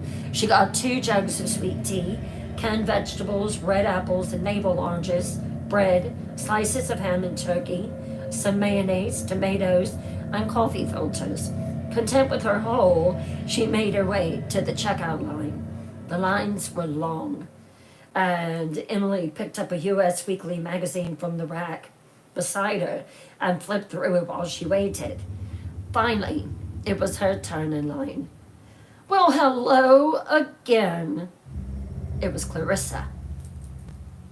She started swiping the items as Emily loaded them onto the belt. So, you've heard that Hastings is haunted, right? She keyed in the code on the apples. Emily looked at her as she dug into the back pocket of her fitted jeans and pulled her small brown wallet out to get her debit card. No, I haven't heard that. But I don't believe in all that, honestly. Clarissa told her about the total amount for groceries and Emily paid it. Well, I know we're busy, but I'm going to go ahead and tell you this anyway. When I was in high school, we had to do a book report on our town. And I chose the Hastings house because we used to go out there and do little rituals and rites of passage stuff as young teens on Halloween night. Clarissa winked at her teasingly and stuck the tip of her pink tongue out. Emily was sure there was some mischief with that abundance of red hair.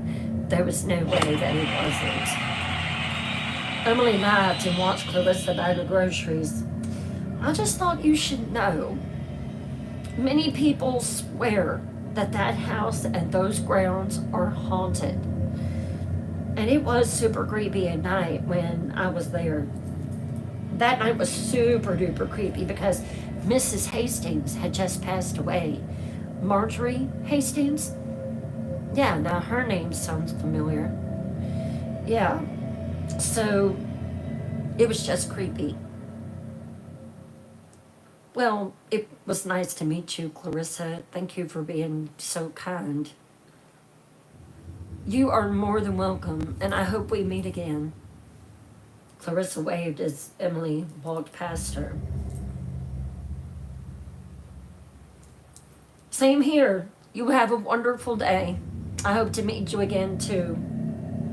Emily smiled as she exited the store with her groceries and her little garden of flowers. Clarissa had heard stories about that house, but Emily did not want to hear about it. She was indeed going to investigate it at some point. She just was not sure when. She had to live there for now, so she would blank out anything she heard from the others. After she had collected all her groceries, Emily loaded them into her Camaro and drove home. Then it hit her. She had forgotten the milk. Cookies without milk was no fun. So she pulled over in a mart and got a gallon of the stuff before continuing to the house. As she pulled up into the driveway at around 11 o'clock, something caught her eye. A foreign car that she did not recognize parked under the weeping willow tree that lined the circular driveway. Her heart raced as she noticed that it was an all-black Honda. Why was someone here? She did not know anyone who drove a car like that. With careful precision, Emily guided her car up the long driveway and parked it next to the other vehicle. She stepped out of her car and lifted 2 bags of groceries from the back seat. She placed them on the hood and pulled out her purse and keys. Then she walked up the steps to the front porch. Emily unlocked the front door and walked into the quiet, hushed mansion. She entered the kitchen and placed her bags of groceries on the counter. She walked over to the kitchen sink, looked out the large bay window framed with red curtains, and saw a young woman and a small girl walking in the flower garden. They did not appear to be causing any harm, so she went ahead and did a few things. She unpacked her groceries and set up her new coffee pot on the counter by the stove. She made a pot of blueberry coffee that did indeed smell fantastic, as Clarissa said it would, and had a peanut butter cookie with it.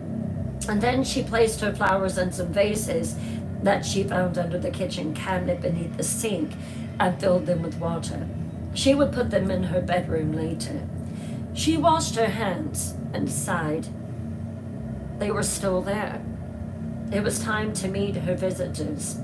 Her curiosity was piqued. When Emily opened the back door that led outside, she was greeted by an abrupt rush of humid air. There was nothing like the humidity in South Carolina in the summer. It was so oppressive and damp in the low country, making her feel like she needed to jump back in the shower again. She shuffled across the thick grass to the garden. The woman was texting on her phone, and there was a small girl that was bending down.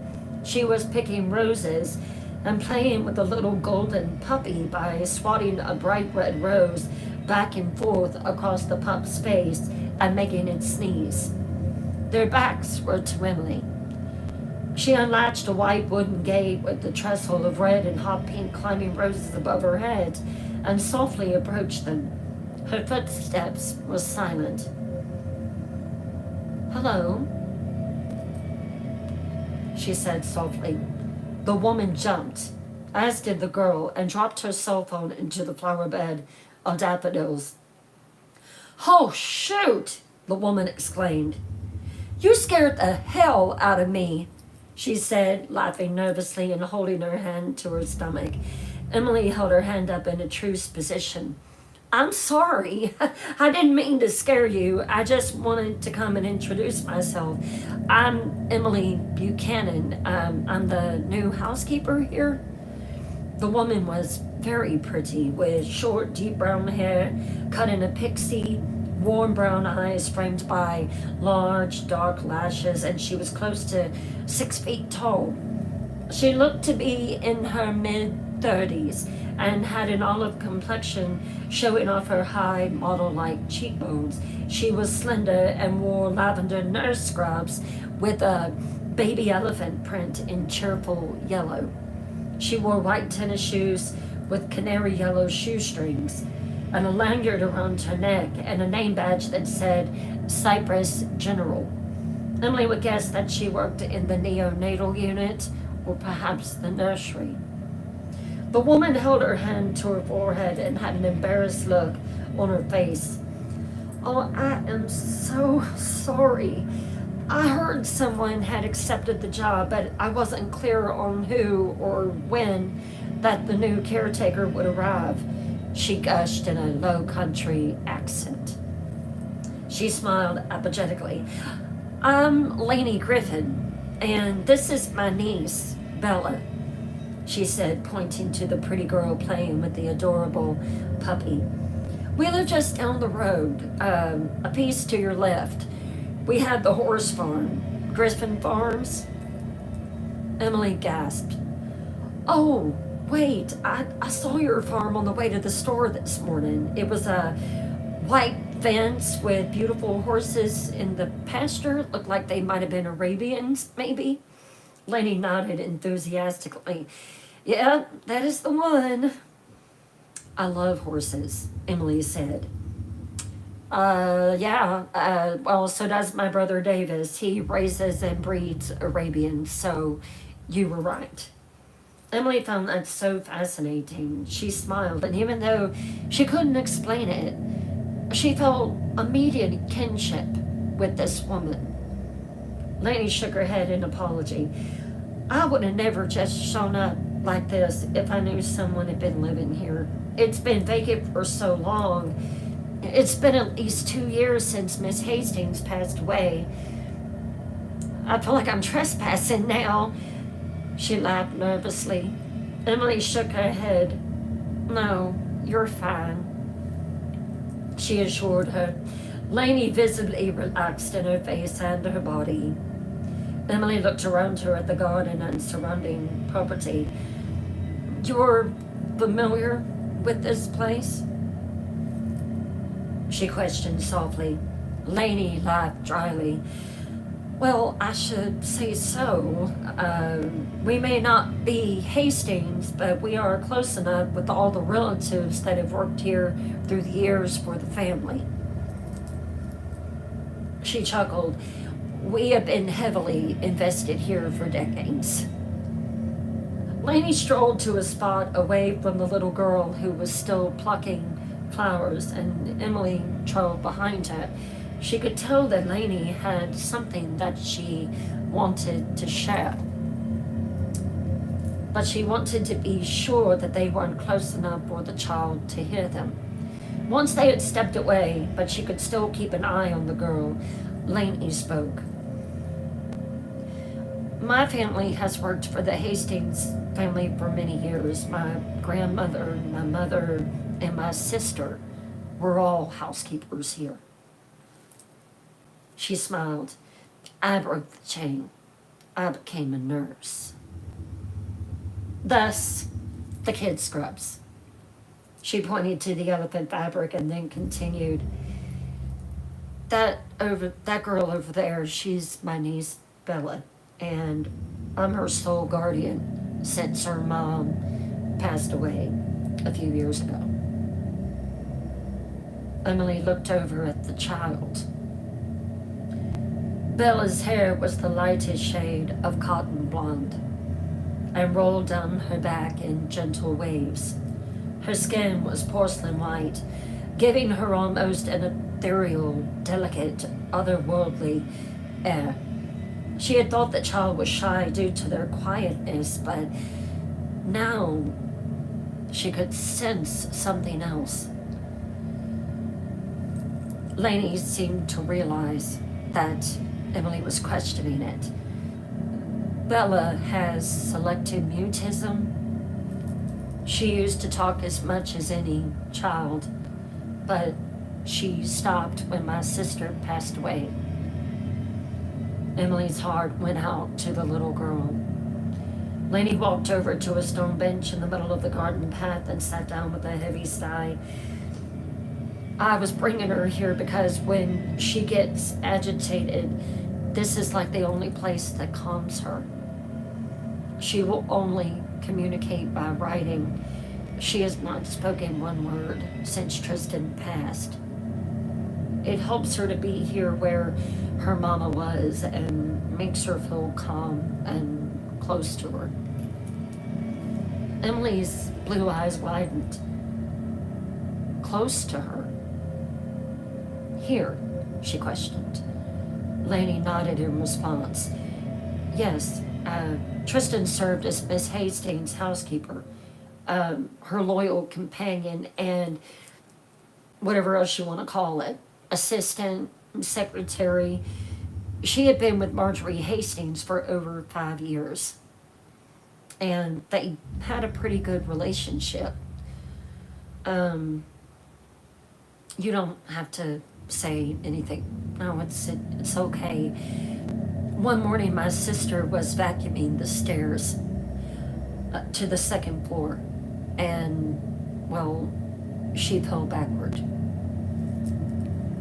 Emily felt pure horror run through her whole body. Laney looked at her and nodded to affirm what Emily was thinking. Yeah, Bella was there, and she saw it all. She saw everything that happened.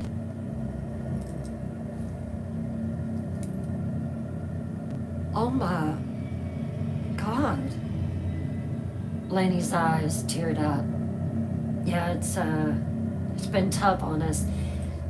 Bella was already giving her mom a pretty tough time when she came to work with her that summer. She had such an attachment to this place, and Miss Hastings liked Bella being here, but Tristan got tired of the tantrums, and they moved back in with my brother and me shortly before she died. Bella threw an ungodly fit when she was moved away, and Tristan would not even let her come back to work with her for a while, but then she eventually did because Miss Hastings said she wanted Bella back. So with her urging, she brought Bella back, and it was going a lot better until the fall happened. Emily had experienced heartache and loss, so she could relate to Laney's situation. Bella rose from her seat and searched for her aunt. As soon as she spotted her, the little girl ran over with the pup scampering behind her. Emily looked into what she believed was the palest blue eyes, without hardly any color at all. Bella's eyes seemed to peer right into her soul. Emily softly smiled. Bella did not return the smile. She simply stared. Laney pulled Bella to her side and her voice was light.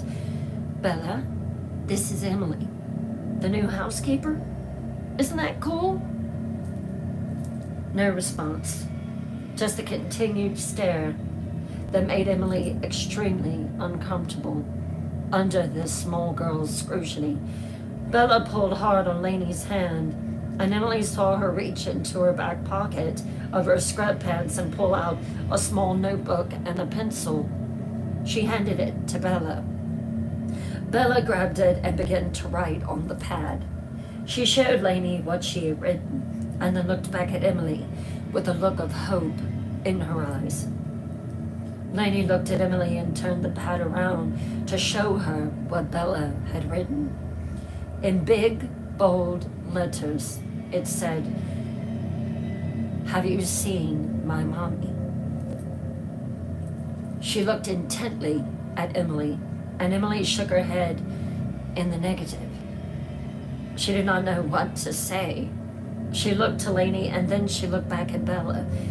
Emily knelt on the grass before her, and her voice was kind. "I haven't seen her yet, but I've only been here for a couple days. I know her name now, though, and if I see her mom, I'll tell her how much that you miss her." Laney nodded approvingly, and deep appreciation was in her eyes. She whispered, "Thank you." Well, it looks like it's time to go, sweetie, Lainey said, and she tousled Bella's golden locks. I need to get you and Goldie back home, and I have a shift coming up soon. With that, the trio began making their way out of the garden and toward the mansion. Emily strolled with her companions, the little pup gabbling after her snickered feet. She stopped and bent down, giving the pup's downy fur a good rub down as it wagged its tail. She is so adorable, Emily said. The little puppy squirmed like a wiggle worm, and then Emily released her. You know, y'all can come through the house if you like and not have to walk around the whole perimeter. Lainey looked at her and down at Bella beside her, who was looking up at her with hope in her pale blue eyes. Lainey glanced at Hastings' house. I'd prefer to just walk around the perimeter, if you don't mind, she said, tapping her watch face. Gotta get those steps in. Emily laughed. I hear that, she agreed, but there was a guarded and haunted expression on Lainey's face that Emily could not miss. Well, y'all take care, and the offer stands. The invitation is open. Y'all can come back whenever you want. Emily watched the car pull out of the drive, and it hit her hard in the gut. Bella reminded her of Isla so much. For a child that young to witness a parent's death, it was so unspeakably horrible and tragic. That child would never be the same having seen that. At that moment, Emily was so desperate to hold her daughter in her arms again. Her cheeks were wet with fresh tears as she gazed up at the bright blue sky. She imagined being reunited with Luke, Isla, and her unborn son. It felt so cruel that Emily had been left behind. The bitterness in her heart mounted, and she swiped away the tears from her face with a quick, angry motion. She would never heal from this loss. Emily stepped into the house and into the chilly atmosphere of the entryway. And again, she glanced up the stairs. She recalled her vision just the day before. She had seen a young woman, or a girl, on that first day perched atop the wood banister, who had glowered down at her with obsidian eyes and smiled emotionless before heaving herself over the railing and plummeting to her demise. Emily shivered at the thought and quickly moved away from the area. She wanted to be somewhere else as soon as possible. Emily hurried to her bedroom and retrieved a medium-sized red box with a handle, which she brought over to the leather sofa in the sitting area. It was a vintage record player that Luke had given her on their second anniversary, which she treasured. Emily rummaged through her collection of classic albums and grabbed an old Frank Sinatra record out of her closet. Then she took it and the record player to the kitchen and put them on the center island. Plugging it into the wall outlet, she felt relieved as old blue eyes croned through the halls and up the curving stairs and hallways of this grand home. Emily got so busy putting things away that afternoon that she did not notice that the sun was beginning to set. Shadows were beginning to creep up the walls, the house growing dark. It was dusk at the old Hastings mansion. Emily cooked her steak and potatoes for dinner.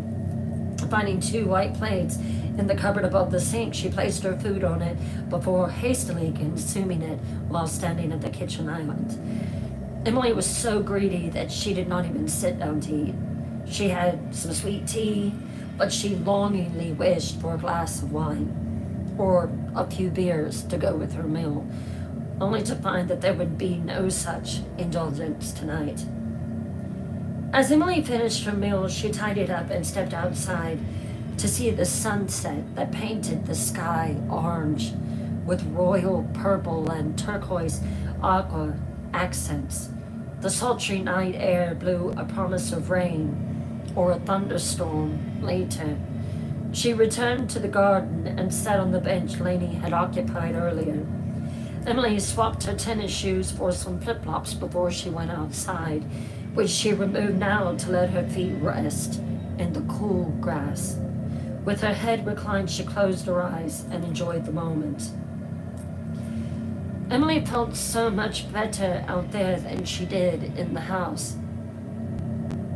She dreaded shutting down the house again for the night, especially knowing that someone had indeed passed away in a horrible manner. It was different now that she knew Bella's mom had died in that house.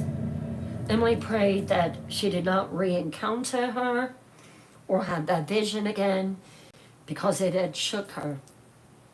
She turned back to gaze at the massive structure, and a breeze stirred her messy bum.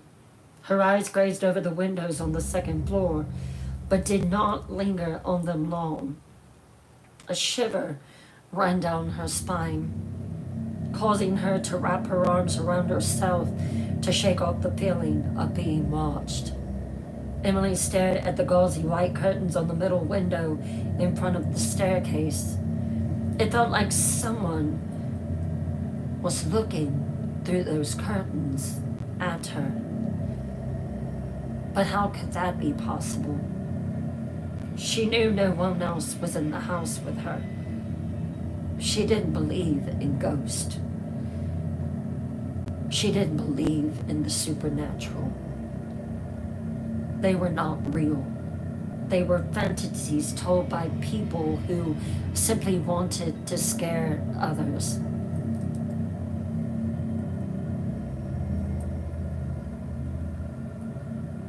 But the only thing that kept haunting her was where that window was.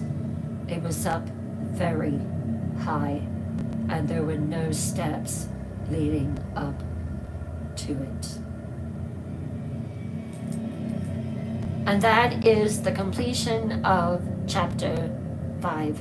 You'll be able to find the first 5 chapters on YouTube, and you can listen to it and then determine if you want to purchase it. It is available on hardback, paperback, Kindle, Audible, and audio books. And you can read it while you can listen to it while you're commuting, or you can read it at night before you go to bed.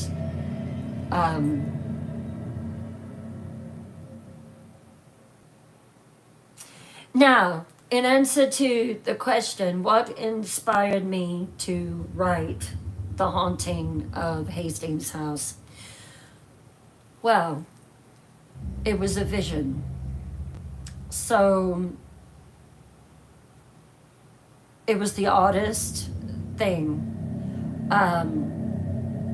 I was at the house. It was on the weekend. It was this Saturday, and it was very rainy and very gloomy.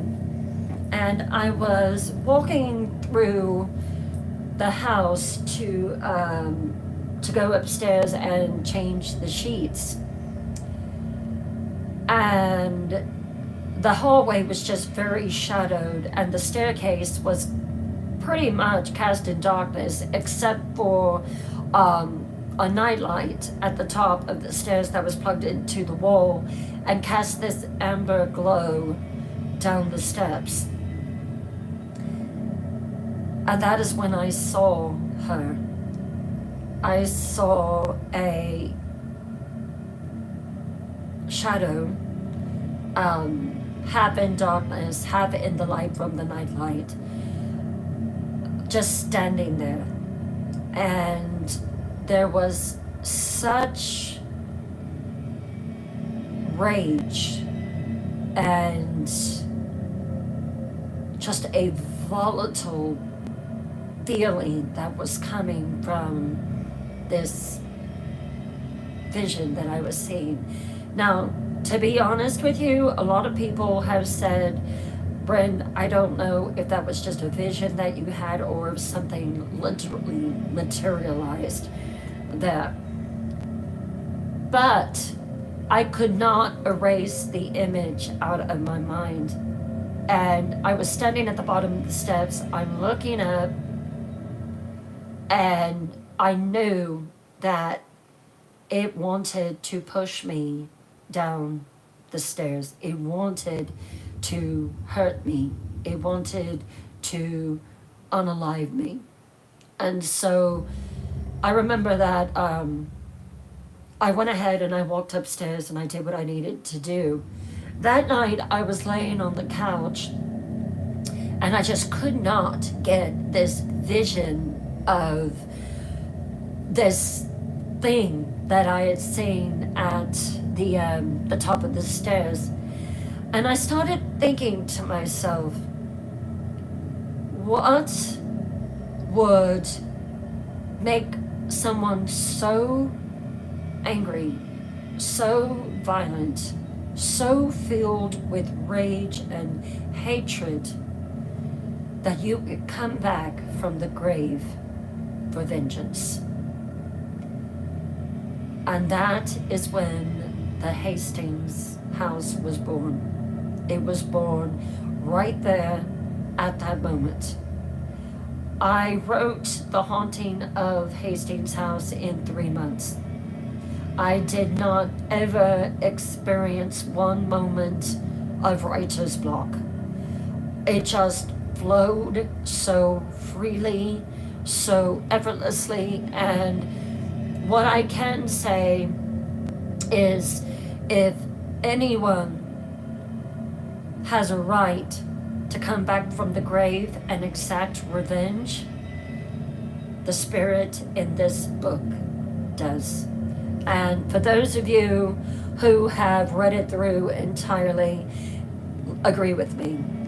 Does any spirit have any right to come back as angry as this spirit does?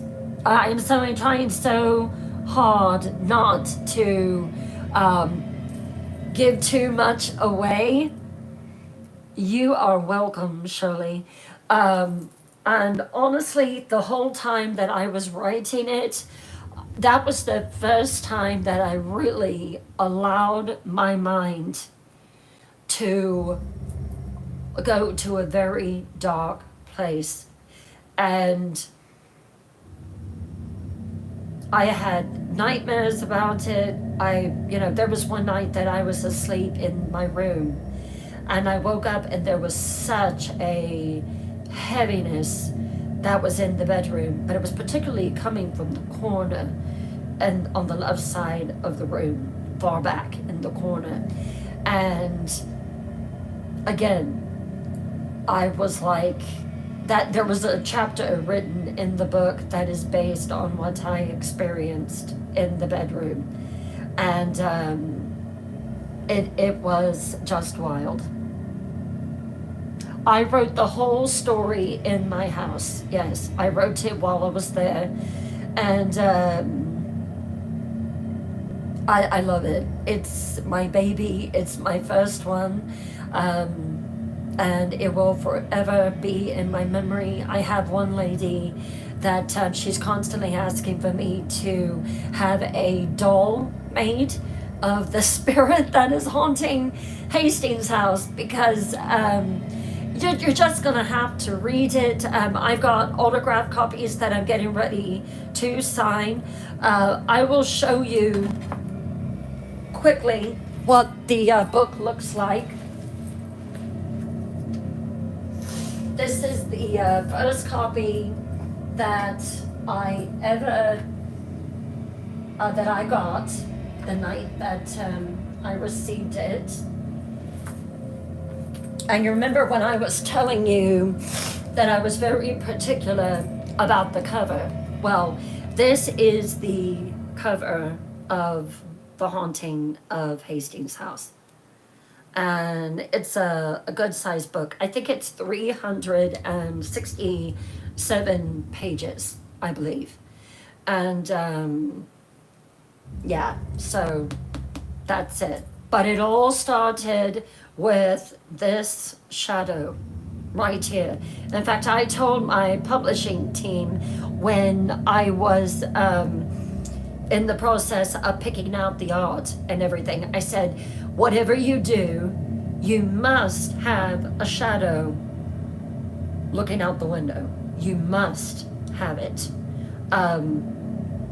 And I think that that is just one of the most creepy, ominous covers that I've ever seen on a horror novel. So, you know, I was very happy about that. I wanted most of it cast in darkness and just a little bit of light on the porch and right here.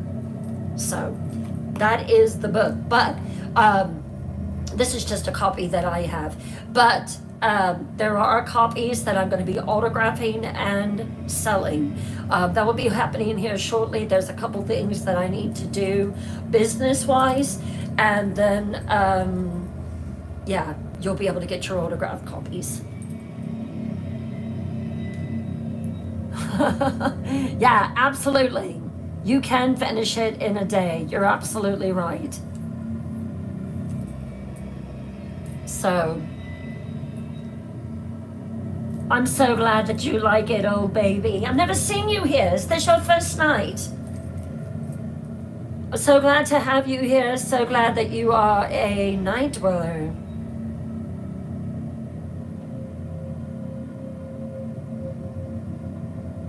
The paperback, I think, is identical to this, I believe. I would have to look again and see, but I wanted the hard copy and I wanted it here in my media room so I could look at it. This is what started this whole journey, y'all.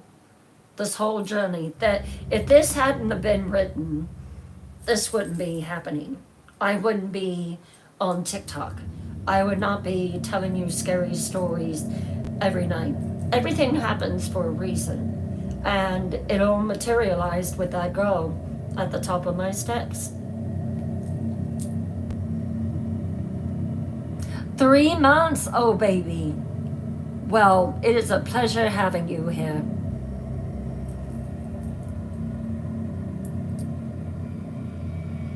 Hello, Robin. How are you? Yeah, it's definitely one of those that you cannot put it down. And, you know, I might shock you one night and just read another chapter out of it. I don't know. It just depends on the night and what we're doing and all that. Tomorrow night is the Wheel of Fate, one of our favorite nights here because we don't know what story we're going to end up telling. The Wheel of Fate has been very partial to Stephen King. Loves Stephen King stories and short stories. And what else was it? I'm trying to remember what story that it picked last week. If you haven't joined and subscribed on YouTube and you want to hear the first 3 chapters, you can just go and subscribe. It's completely free. The stories are free and you can go over there and just watch, you know, Twisted Tales live reruns, the reading of The Haunting of Hastings House. I don't think I did it last week. I think it was the week before. So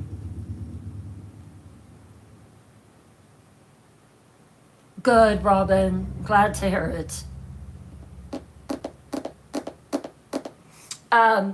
Also, we're going to be having a subscribers only live. That is one reason that I would recommend becoming a subscriber. Do you want to hear scary stories 6 nights a week? Well, that is what the subscribers get. Sunday night, 8 o'clock p.m. Eastern subscribers night. Now, I'm trying to think where that I want to have this live, because the last time it wasn't the same. We could have did a subscribers only live, but you can't play any music. And personally, when I'm telling a ghost story or whatever kind of story I'm telling, the music is part of the experience. So maybe Clapper, or we'll figure it out. I will have it something ready to let y'all know tomorrow night where it's gonna be. Good night, Shirley. Good night, good night, good night. Well, all good things must come to an end, right?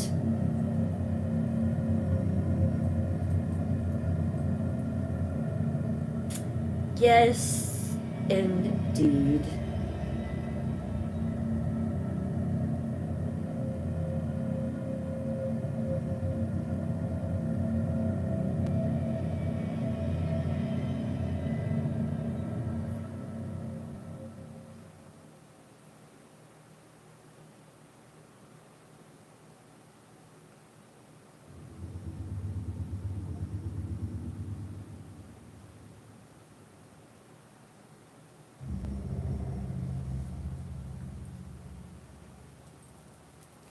Hush now, little sleeper, hush.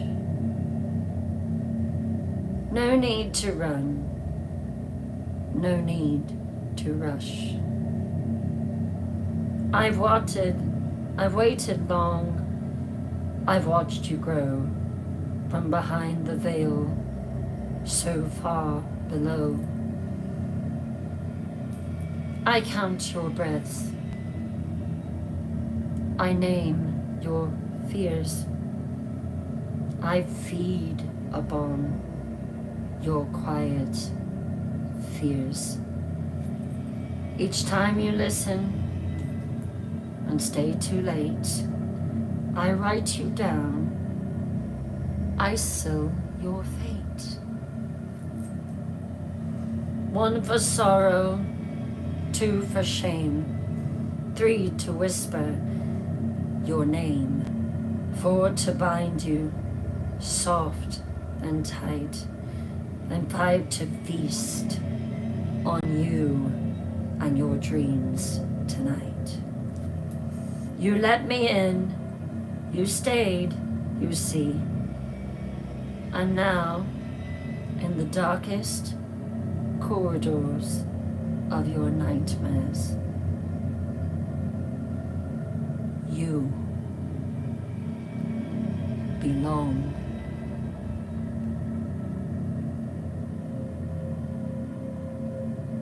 to me.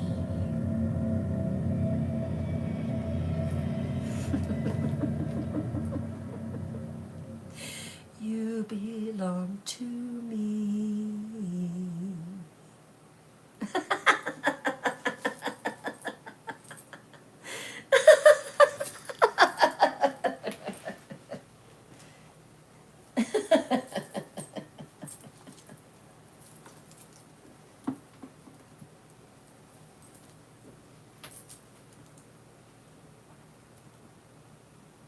Pleasant dreams.